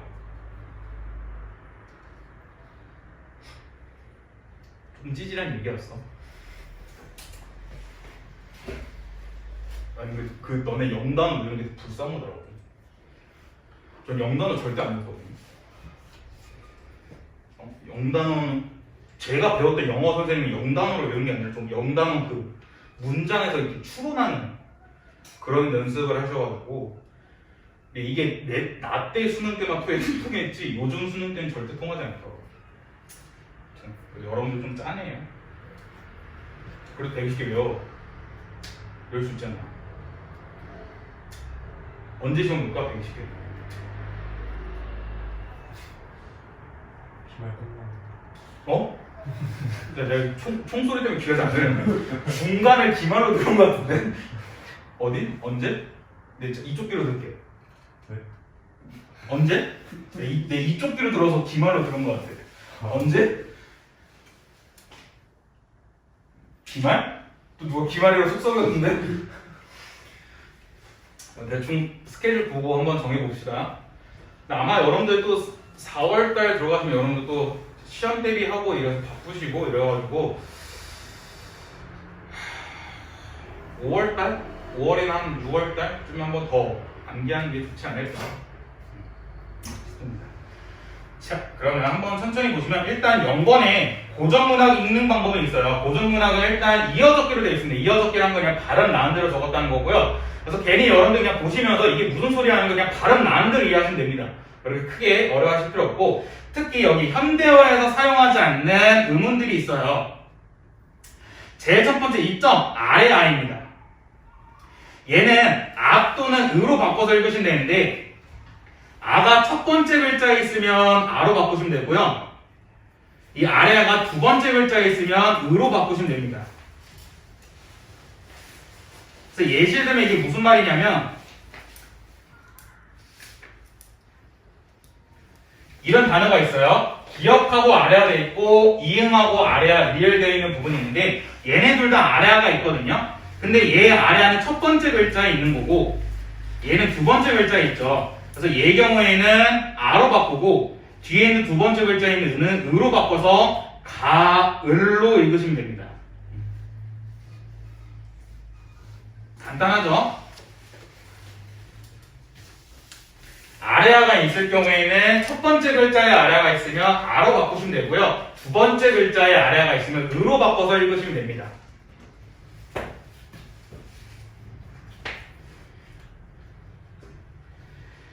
네, 그럼 2번 반치음이라는 세모 표시 있어요. 세모 표시 그냥 이응으로 바꿔서 읽으시면 됩니다. 그냥 간단하게 그냥 이응으로 바꿔서 읽으시면 되고요. 네, 3번 비읍, 이응이 연달아 있는 순경우 비읍 같은 경우에는 오나 우로 바꿔서 읽으시면 되는데 네, 3번 같은 경우에는 요즘 다 어느 정도 해석을 해서 줘요.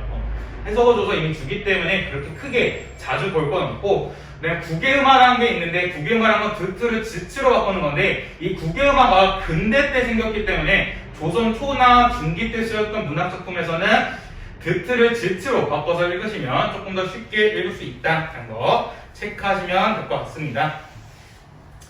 그래서 고전문학은 이런 식으로 읽으시면 되고요. 1번 시대별 고전문학 특징이 있습니다. 상고시대니까 쉽게 말해서 삼국시대인데 삼국시대 때는 원시 종합예술이라는 게 있었고 이게 점차 시간이 지나면서 서정 가요로 바뀌었습니다. 그러니까 이게 무슨 말이냐면 원시 종합예술이라는 게 뭐냐면 여러분들 막 옛날 그 한국사 같은 거 보면 어느 동굴 이런 데 보면 벽화 그림이 있잖아요. 근데 벽화 그림이 되면 뭐냐면 사냥하는 그림이거든요. 그래서 이때 삼국시대 이전 아니면 정말 언제지? 올스타일러 피테쿠스? 그런 시절 때는 사람들이 당장 먹고 사는 게 너무 힘들었단 말이에요. 먹고 사는 게 힘들었기 때문에 얘네들이 부르는 노래가 뭐냐면 사냥 잘하게 해주세요. 내일 사냥 나갈 텐데 우리 사냥 대박 나게 해주세요. 막 집단적으로 노래를 부른 거예요. 집단적으로 기도를 하는 게 원시 종합예술이고요. 그러다가 얘네가 서서 이제 배가 차고 어느 장소에 정착을 하면서 농사를 지으면서 얘네들이 이제 슬슬 배가 부르니까 옆에 여자애랑 옆에 남자애들이 잘생기고 이뻐 보이는 거지. 그래서 점차 얘네한테 짝사랑, 사랑의 감정을 느끼면서 이제는 점차 서정 가요. 그러니까 서정이라는 건 감정을 얘기하는 건데 감정을 이야기하는 가요로 점차 변화한 겁니다. 그래서 옛날에는 정착하기 이전까지는 원시 종합 예술 사냥 잘하게 해주세요 하면서 막 기도하는 노래를 불렀다면 정착하면서 농사를 지으면서 이제 슬슬 배가 부르니까 점차 감정에 대해서 얘기를 했다. 이런 식으로 시대가 바뀌었다는 거고요. 한 문학과 한 시가 있는데 이때 한이란 건 한자입니다. 한자로 쓰여진 문학, 한자로 쓰여진 시를 한 문학, 한 시라는 건데 한자로 쓰여진데 왜 우리나라 문학이냐? 우리나라 사람이 한자로 쓰였기 때문에 우리나라 문학으로 편입돼서 우리가 같이 배우는 거고요. 향가라는 것은 향찰로 지은 신라시대 때 노래고요. 건국신화라는 건 그거죠. 고구려 주몽신화 혹은 신라 박격거세 신화 이런 것들을 건국신화라고 하고 설화랑 설화 같은 경우에 뭐 춘향전, 심청전 이런 것들 얘기하고 그 다음에 전설이라는 건 뭐냐면 전설과 설화의 차이점이 뭐냐면 전설은 증거가 있어요. 증거가 있는 게 전설입니다. 그래서 막 고향의 전설 같은 거 보면 전설의 고향 같은 거 어느 지역에 무슨 전설이 내려온다는데 하면서 그 지역의 어느 장소를 보여주거든요. 그런 식으로 전설의 증거가 있습니다. 대표적으로 현대에는 그런 전설이 있죠. 그 터널에 대한 전설. 터널에 대한 전설이 다 뻔하지 않나요? 처음 들어? 그러니까 이런 거 있어요. 그러니까 제가 옛날에 금천구라는 동네에서 살았거든요. 서울인데 서울 금천구가 뭐가 유명하냐면 유명하다는 좀 그런데 그 여러분들 범죄도시 1 보셨나요? 범죄도시 1의 배경이 금천구입니다. 금천경찰서가 나오거든요. 우린 진짜 실제로 거기 그 조선족 거리가 있었어. 거긴 밤에 절대 가지 말라고 그랬었거든요. 이 금천구에서 그 서울 관악구로 넘어가는 터널이 있었어요. 그 터널이 하나 있었는데 이 터널이 조금 노쇠하면서 여기를 이제 폐쇄시켰단 말이야. 폐쇄시키고 다른 쪽이 이렇게 터널을 만들었거든. 근데 이 터널은 그냥 아예 없앤 게 아니라 그냥 여기 입구를 막아놨어. 여기 입구고 출구였는데 근데 이제 이렇게 되니까 사람이 아니니까 되게 어두컴컴하고 무섭단 말이야. 그러니까 여기 터널에 대한 전설이 생긴 거야. 터널을 입구로 들어가서 출구로 나올 수 없다는 전설이 있는 거야. 이 터널에 가면 귀신을 보게 된다. 이런 식으로. 그래서 뻔해요. 대부분 전설이 다 거서 그런데 그래서 어떤 이제 남자 2명과 여자 2명이 차 타고 여기 입구까지 간 거죠. 입구가 도착해가지고 야, 그럼 우리 여기 터널 쭉 지나가보자 했는데 여기서 갑자기 여자 한 명이 야, 나 몸이 너무 안 좋은데 나 도저히 못 가겠어 해가지고 차 안에 남았던 거야. 여기 여자 혼자 있었던 거고 그래서 남자 2명이랑 여자 1명이 이제 터널을 이렇게 쭉 지나가는데 갑자기 여기 중간 도착해서는 막 비명소리가 들리기 시작했대. 막 비명소리가 나서 야, 이게 뭐야 하는데 갑자기 남자 1명이 소리를 지르면서 막 입구로 다 도망친 거야. 소리를 지르면서 막 도망치니까 나머지 남자 1명이랑 여자 1명도 무서워서 막 다시 도망쳤던 거지, 차로. 차로 도망쳤는데 이제 남자 2명, 여자 1명이 빨리 문 열으라고 막 문을 여는데 여자 1명이 문 안 열어주는 거야. 문 안 열어줘서 계속 와 소리 지르고 있는 거야. 그래서 이제 남자 1명이 씨발 문 닫으라고 해서 이제 문을 더욱 들어가서 차를 끌고 슝 하고 도망쳤는데 도망치다 이제 물어본 거지. 이 남자 1명 먼저 도망치냐한테 야, 너 왜 도망쳤어? 했더니 뭔 소리야? 니네가 먼저 도망쳤잖아. 그래서 난 니네 따라 도망친 건데 이제 다 말이 뭐냐면 서로 도망을 쳐서 같이 우르르 도망쳤다는 거야. 나중에 이제 차에 있었던 여자 1명도 물으니까 너네가 3명만 있는 게 아니라 10명, 20명이 우르르 있었대. 그래서 그게 무서워서 문을 못 열어줬다는 거야. 그러고 나서 이제 얘네들은 무서워서 아야씨 모르겠다 일단 가자 하다가 이제 기름이 없어가지고 주유소로 간 거지. 주유소 도착해서 이제 차를 기름 세우고 있는데 차 이제 얘네들이 하고 있는데 갑자기 주유소 직원이 아니 뭐 어디 갔다 오셨어요? 세차해야 되겠는데? 한 거야. 그때 이제 이 남자 2명이랑 여자 2명이 무슨 소리세요? 뭐 저희가 뭘 했다고 했는데 이제 얘는 주유소 직원이 아니 차가 이거 뭐예요? 이게 뭐 어떻게 된 거지? 하고 이제 이 사람들이 나와서 보니까 차에 손바닥 자국이 엄청 많은 거야. 손바닥 자국이 많아서 얘네가 와! 또 무서워가지고 어떡하지 그래서 이제 얘네들이 빨리 세차 좀 해주세요 했는데 그 직원이 이제 차에 묻은 손바닥 자국 지우려는데 이거 안 지워지겠는데요? 그래서 왜요? 그랬더니 이게 바깥에서 찍힌 게 아니라 안에서 찍힌 거예요. 전설이 내려오는 게 영화 이게 금천부 터널입니다. 근데 대부분 터널에 대한 전설이 똑같습니다.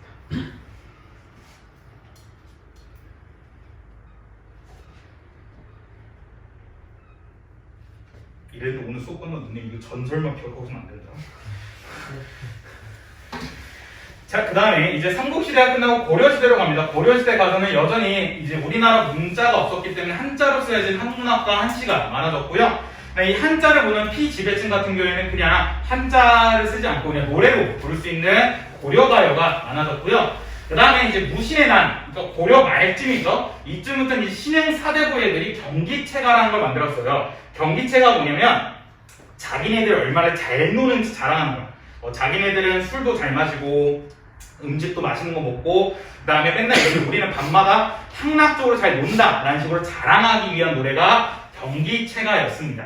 그래서 경기체가 같은 경우에는 다 향락적인 내용밖에 없어요. 얼마큼 술을 잘 마시나 어느 정도 뭐 맛있는 걸 먹나 이런 내용밖에 없기 때문에 시험에는 경기체가 나오진 않습니다. 경기체가는 그렇게 문학적인 큰 특징이 없었기 때문에 경기체가라는 것만 알고 계시면 좋고요. 왜 경기체가냐면 이 경기체가 끝날 때마다 수련부의 내용이 경기체 뭐라 나와 있어서 그래서 경기체가라고 부릅니다. 그 다음에 고려 말부터는 이제 시조와 가사가 생기기 시작했다. 이런 거 체크하시면 좋을 것 같고요. 그 다음에 이제 조선시대 들어와서는 조선이 건국되면서 건국의 정당성 확보를 위해서 악장이랑 생기고요. 그 다음에 조선시대 때 뭐가 생겨? 훈민정음이라는 우리 글자가 생기죠. 그래서 우리 글자가 얼마나 응용할 수 있는 좋은지 자랑하기 위해서 여태까지 한자로 쓰였던 한시와 한문학을 다 번역합니다. 그래서 한시를 번역한 게 언해이고요. 한문학을 번역한 게 한문서적이다. 라는 거. 네, 그 다음에 여전히 시조와 가사는 많고요. 그 다음에 백성들 일반 피지배층 사이에서는 민요, 고전소설, 한글소설, 판소리, 민속극 이런들이 발전하기 시작했다. 그래서 전체적인 흐름은 이런 특징을 갖고 있다는 거 알고 계시면 좋을 것 같습니다. 네, 그 다음 2페이지 넘어가시면 시조입니다. 네, 시조인데 시조라는 건 뭐냐면 고려 중엽에 등장하여 고려 마렵에 완성되었던 정형시란 건데 그래서 정형시란 게 무슨 말이냐면 형식이 정해져 있다는 거예요.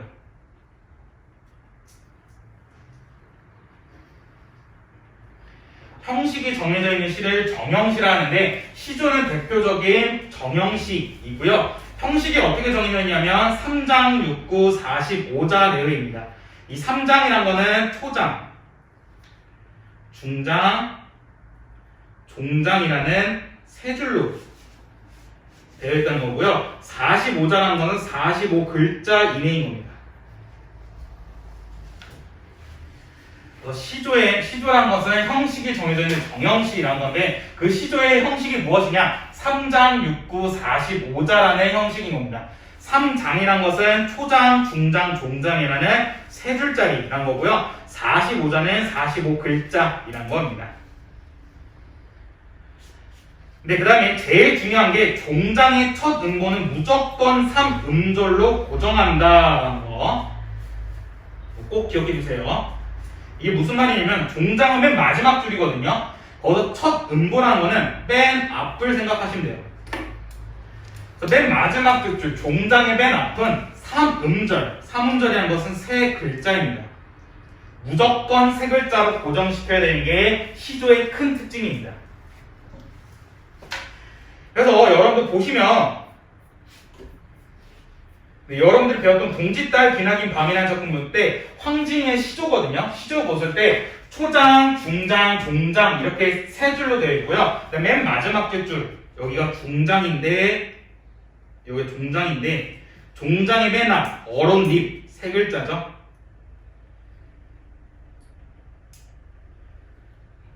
이런 식으로 종장 맨 마지막 줄의 맨 앞은 무조건 세 글자 3음절로 고정시킨다. 이게 시조의 대표적인 형식상의 특징입니다.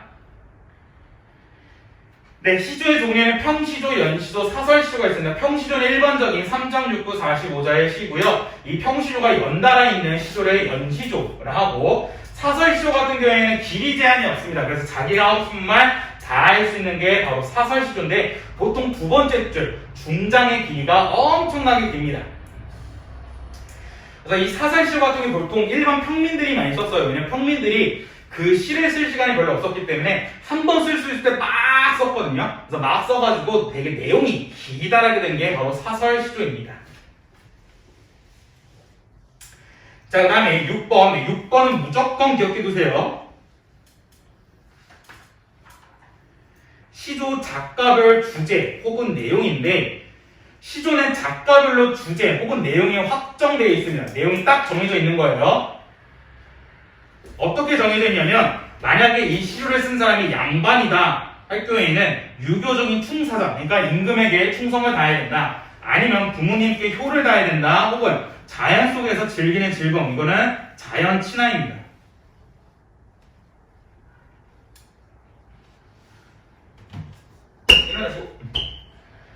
그래서 시조 같은 경우에는 작가별 주제 내용이 확실하게 정해져 있는데, 일단 양반이 쓴 시조 같은 경우에는 무조건 유교적인 충 혹은 부모님에게 효를 다하자, 아니면 자연 친화, 이 세 가지 내용밖에 없습니다. 다른 작품은 절대 없어요. 혹시나 여러분들 궁금할 수도 있어요. 근데 양반이 그래도 사람인데 사랑과 그리움, 이별에 대해서 쓸 수 있지 않나요? 네, 쓰면 바로 양반직 박탈당했습니다. 관직 잘렸어요. 대표적으로 황진이를 짝사랑했던 어떤 양반이 있는데, 황진이가 기생인데 황진이가 아무나 만나주지 않았거든요. 그래서 그 양반이 황진이를 계속 짝사랑하다가 황진이 한 번도 실제로 만나지 못하고 황진이에 대한 얘기만 듣다가 이 사람이 과거급제를 합니다. 과거급제를 하다가 이제 한양에 가서 임금님한테 명을 받고 지방으로 내려와서 이제 자기가 어떤 관리직을 하려고 내려가고 있는 도중에 그 옆에 있던 노비가 양반한테, 양반님 여기 근처에 황진이 무덤이 있는데 한번 가보시겠습니까? 한 겁니다. 그래서 그 양반이, 그래 내가 황진이 살아있을 땐 못 봤지만 황진이 죽어서 황진이 무덤을 한번 가봐서 봐보자 했는데, 가가지고 이제 그 황진이 무덤 보면서 아이고 그 사람이 어떻게 여기 이렇게 있습니까? 하게 이제 황진에 대한 사랑과 그리움, 그런 내용을 써서 시조를 써요. 시조를 썼는데 그 시조가 자기만 간접하고 있는 게 아니라 다 또 퍼뜨렸던 거야. 퍼뜨리다가 이게 시조가 어디까지 들어가냐면 왕한테까지 가. 그래서 왕이 그 시조를 보자마자 이 새끼 미친 새끼 아니야? 어디 양반 따위가 지금 기생에 대한 사랑과 그리움을 써? 야, 얘 관직 잘라 합니다. 그래서 관직이 잘려요. 그렇기 때문에 양반은 절대 사랑과 그리움 이런 거에 대해 썼으면 안 됐었습니다. 쓰더라도 자기 혼자 꽁꽁 숨겨놨어야 되기 때문에 여러분들이 실제로 볼 일이 없습니다. 네, 그 다음에 기녀, 기생이 쓴 시조가 있는데, 얘는 중요한 게 기다림의 태도가 꼭 있습니다.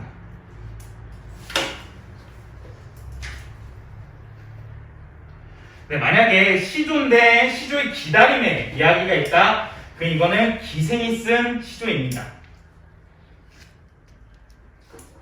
왜냐면 기녀, 기생 같은 경우에는 한 지역에서 태어나서 거기 한 지역에서 계속 기녀, 기생을 했으면 죽을 때까지 거기서 살았어야 되거든요. 그래서 절대 그 지역을 벗어날 수가 없어. 그래서 예를 들면 만약에 평양 기생이야. 그럼 평양 기생은 평양을 절대 못 벗어나거든요. 근데 양반 어떤 사람이 한양에 있다가 평양에 출장 와가지고 평양에 있는 기생과 사랑을 빠졌어. 그러고 나서 이제 그 양반의 출장이 끝나서 다시 한양으로 돌아가잖아. 그러면 기생은 그 한양으로 따라갈 수 없고 그 사람이 다시 평양으로 올 때까지 계속해서 기다려야 돼. 그렇기 때문에 기녀, 기생이 쓴 시조 같은 경우에는 무조건 기다림의 태도가 있고요. 그래서 임에 대한 사랑과 그리움, 추가적으로 기다림까지 있는 게 바로 기녀, 기생이 쓴 시조입니다.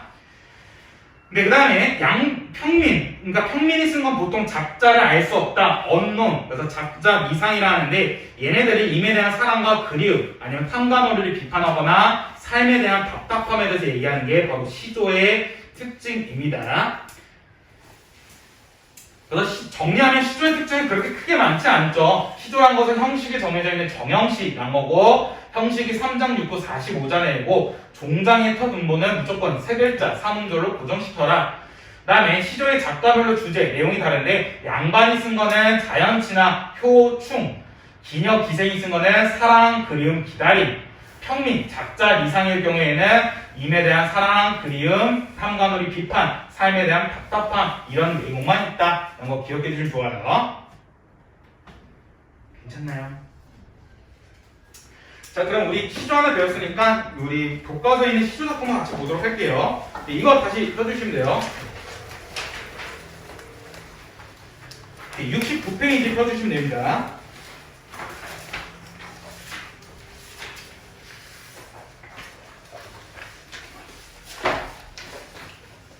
어렵지 않았습니다. 네, 황진이의 동짓달 기나긴 밤을 이라는 작품인데, 황진이는 대표적인 기녀, 기생이죠.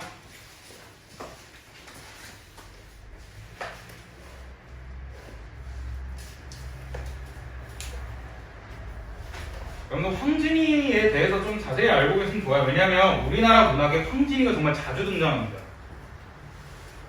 근데 소위 말해서 좀 좋은 걸로 등장하진 않고요. 소위 말해서 색욕이라 하죠. 좀 성욕과 관련된 이야기를 할 때 황진이가 등장합니다. 황진이가 어느 정도로 왜 이렇게 황진이가 성욕의 대명사로 불리냐면, 황진이가 자신의 성욕 때문에 뭔 짓까지 했냐면, 얘가 스님을 꼬셔요. 황진이가. 그러니까 황진이 입장에서 이해가 안 가는 거야. 나는 이렇게 밤마다 맨날 그런 성욕에 미치겠는데 어떻게 스님들은 그걸 참지? 라는 생각에 그 조선에서 가장 유명한 스님, 뭐 이런 욕구, 욕망을 절제하는 걸로 유명한 스님을 찾아갑니다. 찾아가서 걔를 꼬셔요. 어떻게 꼬시냐면, 어느 날 가냐면 비 오는 날 가요. 비 오는 날 가는데 왜 비 오는 날 가냐면 우산을 안 쓰고 그냥 맨몸으로 가. 맨몸으로 가면 한복이 다 젖어. 다 젖으면 다 비쳐. 시스루를 비친 상태에서 스님한테 가요. 스님한테 가서, 스님, 제가 비를 맞았는데 어디 들어갈 데가 없습니다. 스님이, 아이고, 네, 여기 절에 가서 쉬시죠 하는데, 거기서 갑자기 자기 옷을 벗어. 아이고, 스님, 이러면 이제, 아이고, 죄송합니다. 제 옷이 다 젖어가지고 너무 춥네요. 하면서 이제 옷을 말린 다음에 그 절에 있는 옷을 입고, 이제 좀 씻고 싶은데 어디 가서 씻어야 되냐면, 저기 호수에 가시면 쉴 수 있습니다. 근데 호수에 가가지고 맨몸을 씻어요. 맨몸을 씻는데 그 스님이 올 때까지 기다려요. 씻지 않고 스님이 올 때까지 기다리다 스님이 황진이 잘 씻고 있나 이렇게 봤을 때 옷을 확 벗어. 그래서 스님이 화들짝 놀란 거 보고 황진이가 벗어 더 야하게 씻었다 해요. 자기 몸을 어떻게든 하면서 결국 황진이가 그 스님을 꼬십니다. 꼬셔가지고 황진이가 그 스님과 하룻밤 보내고요. 그러고 나서 이제 그 스님이 막 미쳐서 황진이를 붙잡는데, 그 황진이가 스님을 버립니다. 당신이 재미없다. 그 뒤로 스님은 파직을 당하고 동네의 거지가 됩니다. 그 정도로 황진이가 되게 해가지고, 혹시나 여러분들이 문학작품에서 황진이라는 그 요소가 등장하거나 인물이 등장하면 보통 다 성역과 관련된 인물입니다. 네, 그래서 황진이는 기녀, 기생이 썼기 때문에 기녀, 기생이 쓴 시조 같은 경우에는 임에 대한 사랑,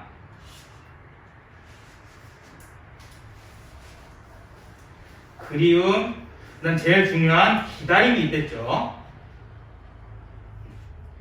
그래서 우리는 이거는 황진이라는 기녀, 기생이 썼기 때문에 임에 대한 사랑, 그리움, 기다림에 대해서 이야기하겠구나 라는 거를 힌트를 얻어서 알 수 있습니다. 자, 그러면 한번 천천히 보시면, 동짓달 기나긴 밤을 한허리 버여내어 춘풍잎을 아래 서리서리 넣었다가 얼음잎 오신날 밤이거든 구비구비 펴리라 라는 건데, 일단 이 동짓달이라는 게 동짓달 기나긴 밤이 부정적인 시간이거든요. 의미 없는 시간이고요. 그다음 무엇보다 밤이 가장 긴 시간입니다.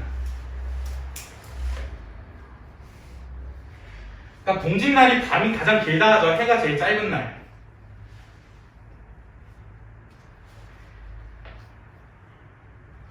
그러니까 이 사람한테는, 황진이한테는 임이 없기 때문에 이 동짓날 기나긴 밤이 가뜩이나 밤이 엄청나게 긴데 임까지 없기 때문에 엄청나게 길게 더 느껴지는 거야.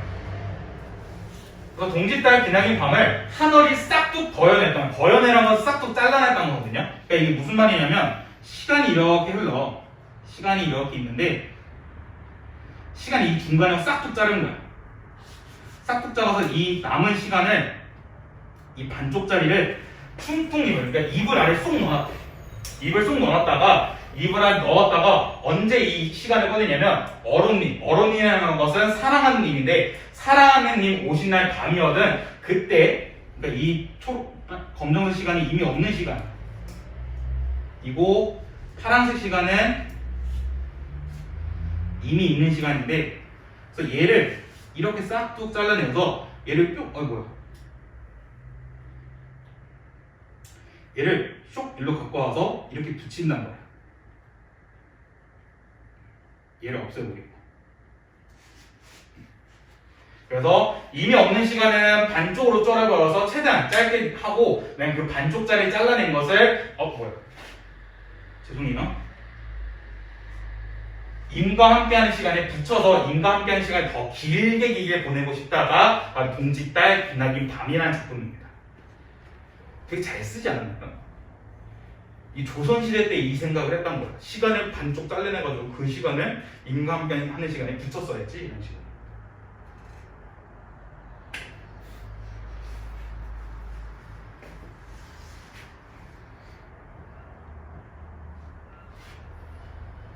미안, 내가 국문과 수업에 너무 익숙해졌어. 우리 국문과 때 교수님 이런 얘기하면 맞아요. 정말 감동이에요. 이러면서.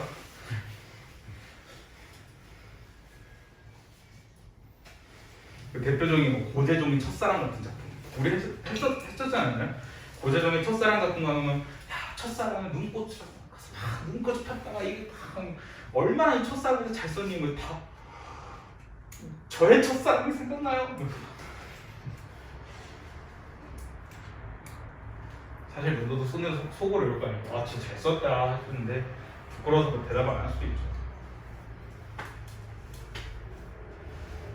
너무 민망한데? 아무튼 이미 없는 시간에 반쪽짜리 허리를 잘라내가지고 그거를 이불 아래 넣었다가 어른이 오신 날을 구비구비 펄이라 하는 거고요.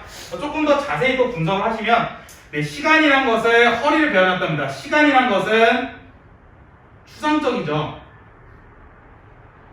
왜냐면 시간이란 것은 눈에 보이지도 않고 손으로 잡을 수 없는 것들인데, 이거를 마치 허리를 베어냈다는 것은 구체적으로 표현한 거죠. 그렇기 때문에 이 부분에서는 추상적 관념의 구체화도 챙길 수 있겠습니다.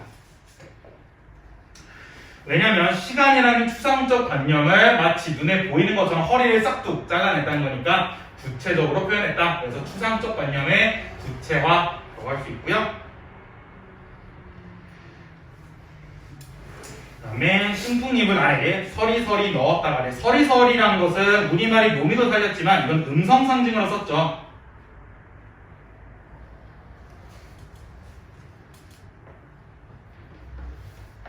서리서리는 의성어야 의태어야?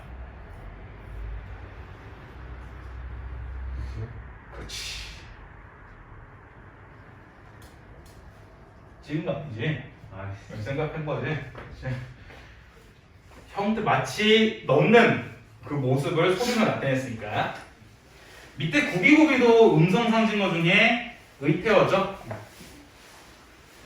그래서 어른님 오신 날 밤, 얘는 이미 함께하는 아주 좋은 시간이죠.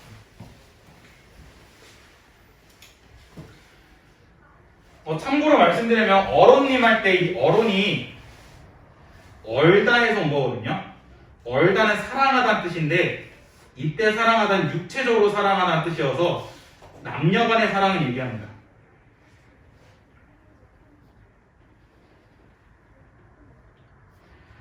그 다음에 괴다라는 말도 있는데, 괴다 역시 사랑하다 뜻이거든요. 근데 얘는 정신적으로 사랑하는 거여서 임금과 신하 사이에서 얘기하는 겁니다.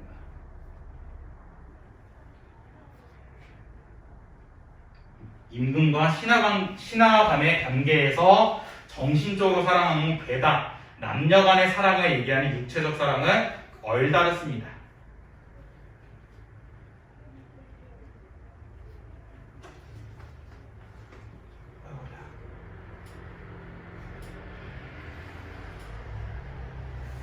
그럼 동짓날이 언제인 줄 아세요? 12월? 10일? 그쵸, 21일이죠.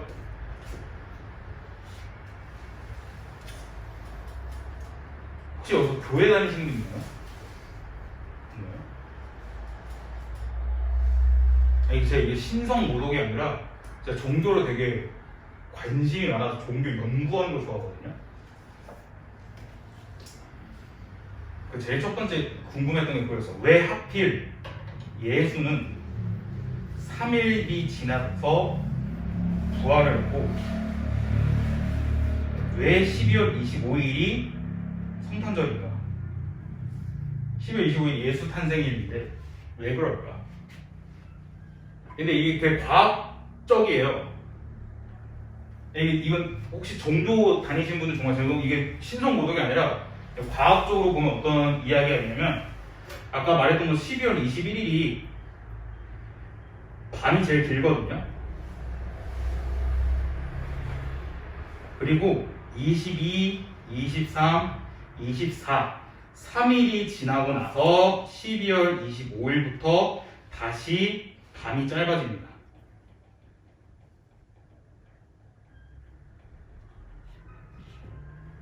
과학적으로, 지구과학으로 봤을 때. 재미없네.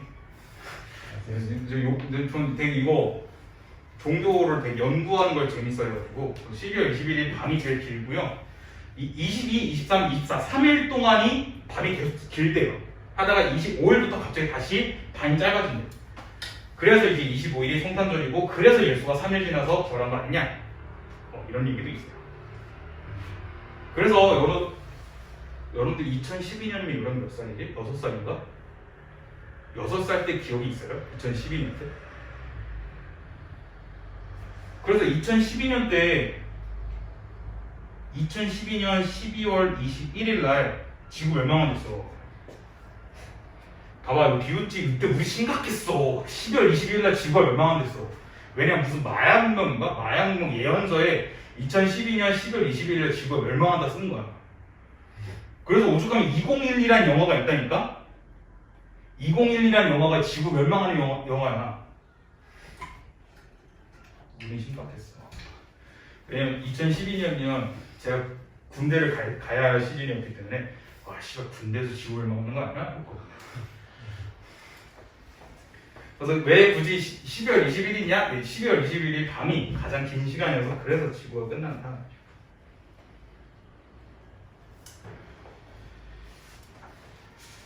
그렇다고 그냥 말해주고 싶었어. 내가 어디서 얘기하겠니? 친구들한테도 얘기 못해. 자, 그럼 다시 기본 개념으로 오셔서 가사 보도록 할게요. 7번의 가사.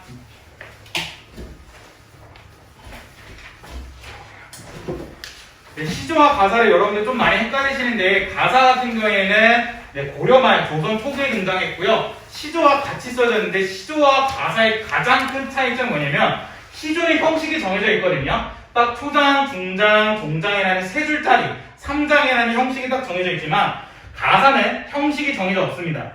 행수의 제한이 없어요. 자기가 쓰고 싶은 말 다 써도 되는 게 바로 가사입니다. 그래서 가사는 대부분 엄청나게 길어요. 그래서 여러분들 교과서에 있는 송민곡이라는 작품 보시면 송민곡도 엄청 길거든요. 그게 이제 가사 작품이어서 그렇습니다. 그래서 가사는 행수의 제한이 없어서 자기가 하고 싶은 말 다 쓸 수 있는 작품이어서 가사랑 시조의 가장 큰 차이점은 행수의 제한이 있냐 없냐 차이점입니다. 가사의 종류에는 유배가사, 기행가사, 내방가사, 은일가사가 있습니다. 유배가사라는 것은 유배지 가서 쓴 건데 유배에 간다는 것은 보통 잘못을 저질러서 가는 거거든요. 그래서 잘못을 저질렀기 때문에 자신의 잘못에서나 반성을 쓰고요. 무엇보다 정치적인 싸움 때문에 라이벌 정치 쪽 그 집단한테 무고를 당해서 떠날 수도 있기 때문에 그래서 자신의 무죄랑 억울함을 얘기하고 그 다음에 자신을 유배 보냈더라도 그 임금에 대한 일편단심을 보여준 게 유배가사고요. 정말 가끔씩 복수하려는 라이벌에 대해서 라이벌 이 새끼들 넌 뒤졌어 하면서 라이벌 복수에 대한 얘기를 쓴 게 바로 유배가사입니다. 기행가사 같은 경우에 여행을 다니면서 보고 느낀 점, 감상평을 쓴 거고요. 내방가사, 규방가사라는 게 무엇이냐면 이 내방, 규방이라는 게 아녀자들이 지내는 공간이었어요.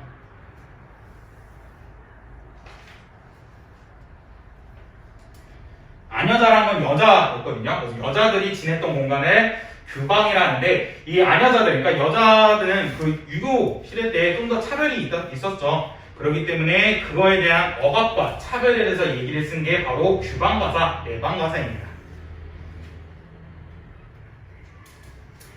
네, 그럼 은혜가사 같은 경우에는 자연친화인데 자연에 대한 예찬을 보여주고 그 다음 무엇보다 내가 이 자연을 즐길 수 있었던 거는 다 우리 임금님 덕분이야, 이런 식으로 임금님에 대한 은혜를 보여주는 게 바로 은혜가사입니다. 근데 그 옆에 3페이지 보시면 알고 있으면 좋은 가사 작품의 내용이 있어요. 그래서 이거는 여러분들 꼭 알고 있으면 정말 도움이 됩니다. 알고 있으면 정말 도움이 되기 때문에 꼭 알아두시고요. 9번엔 정극인의 상충곡이란 건데 이건 뭐냐면 상이 감상하다 할 때 상이고요. 추는 봄춘자입니다. 그래서 상충곡이란 것은 봄을 감상하는 노래 이런 거고요. 그래서 봄이 얼마나 아름다운지, 와, 봄 너무 좋다, 봄 꽃도 피고 해서 너무 좋다 라는 식으로 쓴 게 바로 상충곡이고요. 그 다음에 송순의 면향정가 같은 경우에는 중요한 게 은일가사의 스타일을 만든 사람입니다. 그러니까 은일가사의 스타일이 아까 말씀드렸던 것처럼 자연친화에다가 내가 이 자연을 다 즐길 수 있는 건 우리 임금님 덕분이야 하면서 임금님에 대한 은혜를 감사하는 내용이 바로 은일가사의 스타일인데 이 은일가사의 스타일을 만든 사람이 바로 송순이라는 면향정가 작품입니다.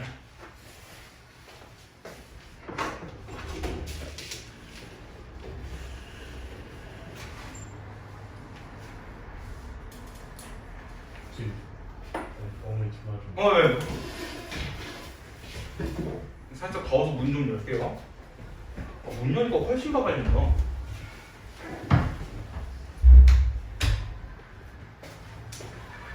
네, 그래서 송순의 면향정가라는 것은 자연친화와 임금의 은혜감사에 대한 은일가사 스타일을 만든 사람이기 때문에 송순의 면향정가 같은 경우는 꼭 기억해 두셔야 됩니다. 네, 그 다음에 11번에 정철의 관동별곡이란 것은 관동 지방을 돌아다니면서 감상한 이야기고요.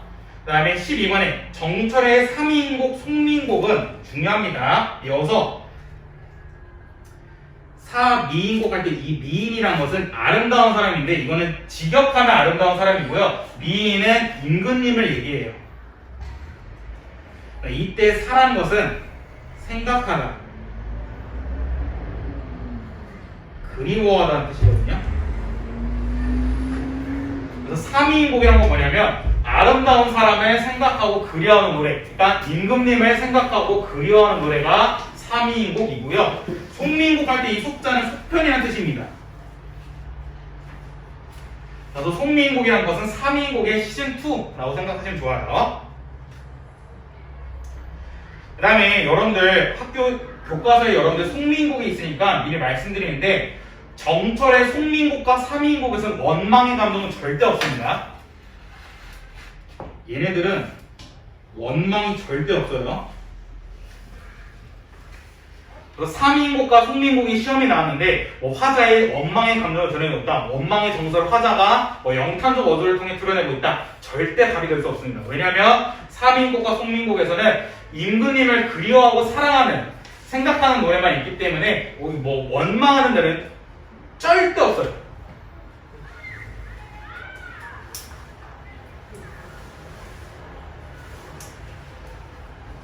나중에 물어볼 거야. 3인곡과 송민곡에서 원망이 있는지 없는지. 근데 이렇게 얘기하더라고. 너네 3인곡과 송민곡 시험에 나오면 원망에 꼭 체크를 하더라고. 뿅망치지 뭐. 자, 그 다음에 허난설원의 규원가라는 작품인데 규원가는 무슨 내용이냐면 규가 규강, 원이 원망입니다. 그래서 허난설원의 규원가 같은 경우에는 규방에서 원망하는 노래입니다. 그래서 허난설원이 이제 남편에 대해서 원망의 감동을 드러낸 게 규원가입니다.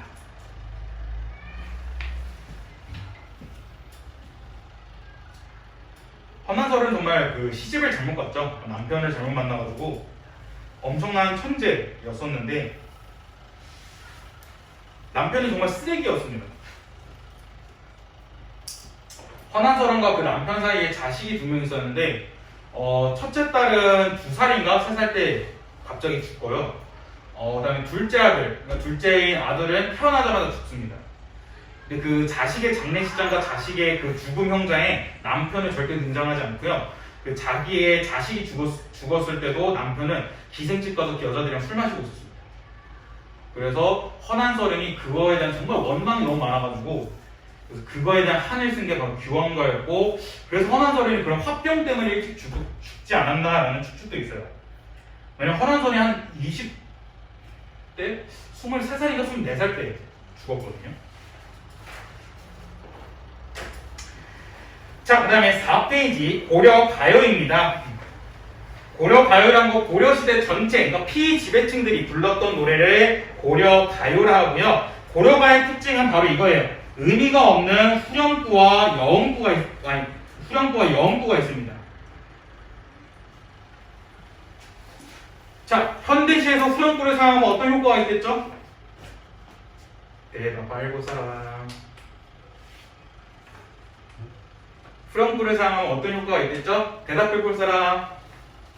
아무도 없죠? 제가 손들어서 대답을 할게요. 원래 후렴구를 사용하면 의미가 강조되고, 그 다음에 운율이 형성되고, 그 다음에 또 연을 구분할 수 있고, 그 다음에 연 끝날 때마다 후렴구 하나가 등장하니까 구조적인 통일성도 느껴진댔죠? 진짜 소고기 먹을 거야? 소고기 먹으면 지금 신용카드 한도 풀어놓고 한도가 지금 신용카드 100만원 정도 남았거든? 100만원 풀어놓고 네, 여기서는 그 현대시에서 후렴구가 의미가 있었기 때문에 의미 강조할 게 있었는데, 고려 가요의 후렴구는 의미 자체가 없습니다. 그래서 강조할 의미가 자체가 없었기 때문에, 그래서 고려 가요에서 쓰인 후렴구 같은 경우에는 연을 구분하고요, 통일성을 느끼게 해주고 운율을 형성한다는 이 세 가지 효과만 있습니다. 의미 강조는 없어요. 왜냐하면 후렴구는 의미 자체가 없기 때문에 강조할 의미가 없어서 고려가에서 쓰인 후렴구는 연을 구분해주고 통일성을 느끼게 해주고 운율을 형성해준다 라는 거. 네, 고려가는 대부분 남녀 간의 사랑과 이별에 대해서만 얘기합니다. 가끔씩 15번처럼 청산별곡이라는 게 있는데, 청산별곡이라는 것은 지금 나 너무 먹고 살기 힘들다, 나는 떠나고 싶다, 어디 청산으로 하면서 얘기하는 게 바로 청산별곡이고요. 그다음에 여름 교과서에 있는 가시리 작품의 이별을 소극적으로 거부하는 거고, 서경불곡이라는 것은 이별을 적극적으로 거부하는 겁니다. 나를 버리실 거면 당신 어떻게든 쫓아가겠습니다. 내 모든 걸 다 버려서라도 당신을 쫓아가겠습니다라는 게 서경불곡이고요. 정석가라는 것은 이별을 받아들이긴 받아들이는데 어떨 때 받아들이냐면, 예시를 들면 모래사장에 있는 모래를 다 샜을 때, 그래서 만약에 미안한데 우리 헤어지자, 나랑 헤어지고 싶어? 그러면 저기 서해안 해수욕장에 있는 모래 알 다 세면 그때 내가 너랑 헤어질게 라고 얘기하는 게 바로 정석가입니다. 그래서 불가능한 상황을 얘기하면서 불가능한 상황이 일어나야만 내가 너랑 이별할 수 있어, 그러니까 난 너랑 이별하기 싫어 라고 얘기하는 겁니다. 그 다음에 19번의 정과정이라는 작품은, 이건 유일하게 고려 가요에서 작가를 알 수 있습니다.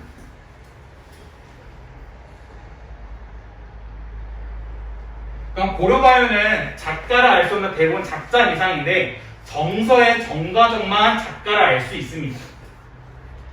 정과정이란 것은 충신, 이걸 얘기합니다. 저 진짜 결백하고 억울합니다 라고 얘기하는 게 바로 고려 가요라는 작품이고요. 네, 그 다음에 5페이지 넘어갔습니다. 5페이지는 다 쉽습니다. 한시, 민요, 악장, 경기체가 들어있는데, 한시는 말 그대로 한문으로 쓰여지시고요.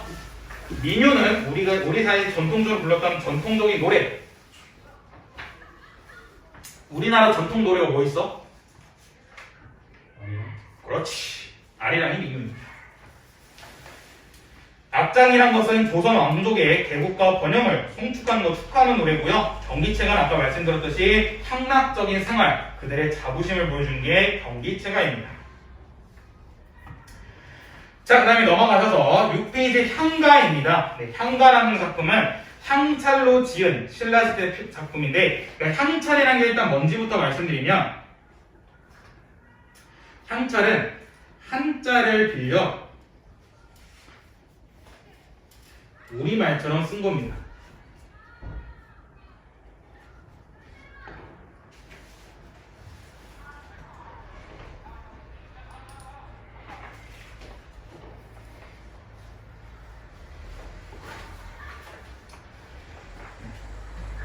그래서 향가는 4구체, 8구체, 10구체 세 가지 형식이 있는데 여기서 구라는 건 뭐냐면 줄입니다.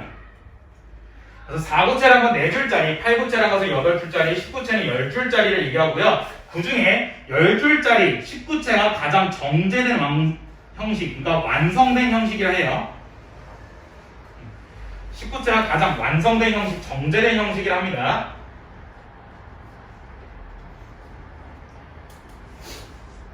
무엇보다 19체 향가에서 가장 중요한 게 바로 이 부분입니다. 19체 향가에서 가장 중요한 게 9번째 줄, 10번째 줄의 낙구라는데 이 낙구에 감탄사가 있습니다. 감탄사가 있으면 무슨 어조를 사용했죠? 그렇지!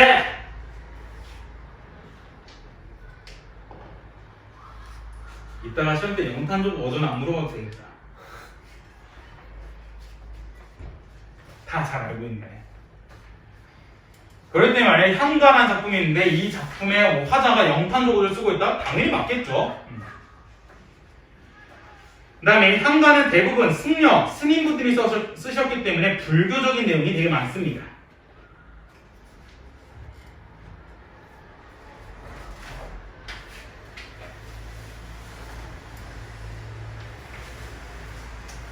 그래서 향가의 대표적인 작품들을 보시면 26번에 백제 무왕 썼던 서동료가 있고, 서동료는 서동이 선화공주를 차지하기 위해서 그 소위 지금으로 말하면 가짜뉴스죠. 가짜뉴스를 퍼뜨린 거죠. 서동이 위해서 선화공주는 매일 밤마다 그 궁궐을 나와서 서동이랑 사랑은 나는데요 라는 식으로 동요를 만들어서 부른 노래고요. 27번에 소를 거둔 노인이 부른 헌화와 같은 경우는 이 헌이 밭이다. 화는 꽃입니다. 그래서 꽃을 바치는 노래인데 누구한테 꽃을 바치냐면 수로 부인에게 꽃을 바치는 노래입니다. 그러니까 수로 부인은 엄청나게 예쁜 여인이라 해요. 예쁜 그 왕비였는데 수로 부인이랑 왕이랑 신하들이 이렇게 어느 산책을 하고 있었는데 수로 부인이 어느 절벽에 있는 꽃을 보고 어머 조금 너무 예쁘다. 나 꽃 좀 따줄 사람 있는데 다른 신하들이랑 왕들이 섣불리 갈 수가 없는데 소를 지나가던 손을 보던 어느 노인이 수로 부인님 제가 따드리겠습니다. 그래서 노인이 가서 꽃을 따서 꽃을 바치면서 부른 노래가 헌화가입니다. 그 다음에 28번의 모죽지랑가 같은 경우에는 이렇게 읽으시면 돼요. 모죽지랑가. 이 모는 사모하다, 사랑하다 얘기고요. 죽지랑은 화랑입니다. 신라시대 때 화랑인데 화랑, 죽지랑을 사랑, 사모하는 노래가 바로 모죽지랑가입니다.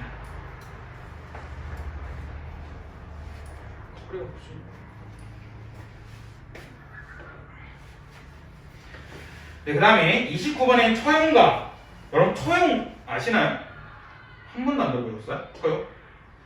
여러분 혹시 할아버지나 할머니 집 가시면 옛날 시골집 가면 문 위에 여기에 어떤 도깨비 같이 생긴 얼굴이 있거든요. 붙인 거.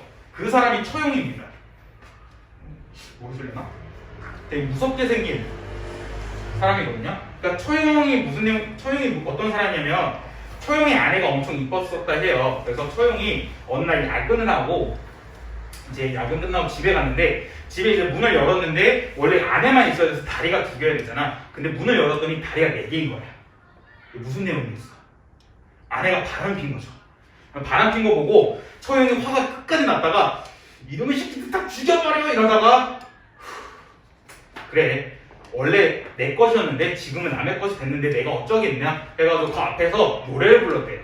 노래 부르면서 이미 내 것이 아닌 걸 어쩌겠는가 막 노래를 불렀대. 그러고 나서 이제 아내랑 바람핀 남자가 깬 거야. 근데 그 남자가 알고 보니까 귀신이었던 거야. 근데 그 귀신이 처용의 아내가 이쁘다는 얘기를 듣고 일부러 처용으로 변장을 해가지고 처용의 아내를 속여서 처용 아내와 하룻밤 보낸 거야. 하룻밤 보냈는데 당연히 처용이 나를 죽이고 막 팰 줄 알았는데 나를 용서해준 거 보고 귀신이 처용한테 처용님 정말 당신 대단하십니다. 이제 다시는 제가 당신 집으로 안 올게요 하니까 처용이 그래 이놈 다른 귀신들한테 얘기해서 내 얼굴이 보이는 집으로는 절대 오지 말라고 해라 해가지고 사람들이 그 얘기를 듣고 문 앞에 이제 처용 얼굴을 붙여놓은 거야. 이제 귀신들이 오다가도 문 앞에 처형 얼굴 보고 야 처형네 집이네 도망가 한 게 바로 처형가입니다.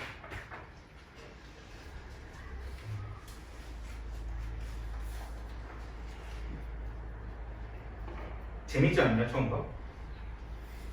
내용이 좀 이상하긴 한데. 네, 그다음 30번에 제망매가라는 작품인데 이거는 어떻게 읽으면 되냐면 제가 제사 지내다, 망은 사망하다, 매는 남매. 그래서 제망매 같은 경우에는 죽은 누이의 제사를 지낼 때 부른 노래입니다.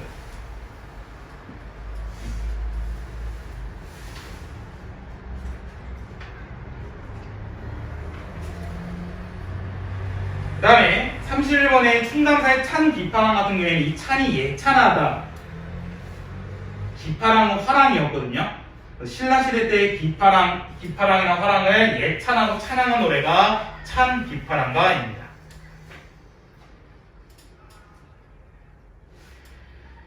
네, 그 다음 7페이지 보시면 고대가요입니다. 네, 고대가요는 정말 옛날에 불렀던 노래인데 이건 보통 배경설화랑 같이 전해져요.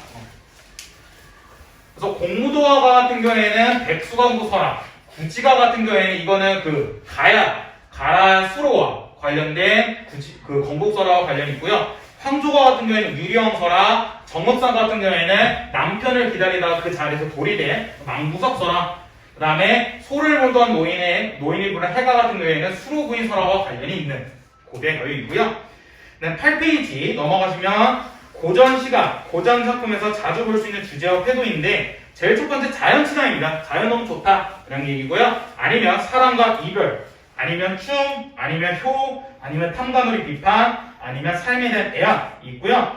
그 다음에 42번 한 번만 봐주세요. 고전시가에서 자주 볼 수 있는 태도인데 일단 자연을 예찬하면 자연 친화하는 자연 예찬적 태도를 볼 수 있고 그 다음에 사랑과 이별, 임에 대한 춤을 얘기할 때 어떤 행동을 드러내는 의식적 태도를 볼 수 있고요.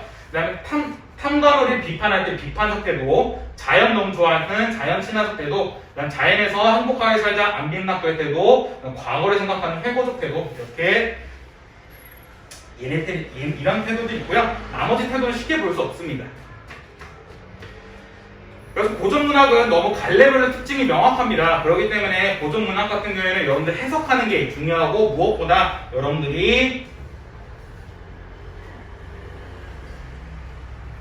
갈래별 특징을 순간 갈래라는 말 생각이 났어.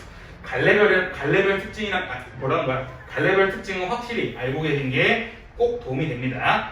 네, 그래서 여러분들 다른 거 정말 3월 23일에 다른 거 할 필요 없고요. 제가 여태까지 드린 현대시, 현대소설, 그다음 고전문학 개념들 있잖아요. 이것만 챙겨 가셔서 이것만 그냥 보고 계세요. 한 번씩 보고 계시면 정말 도움되고 그 다음에 여러분들 그 뒷부분에는 고전시가 필수 어휘 있으니까 틈틈이 보시고 외우시는 게 훨씬 도움됩니다.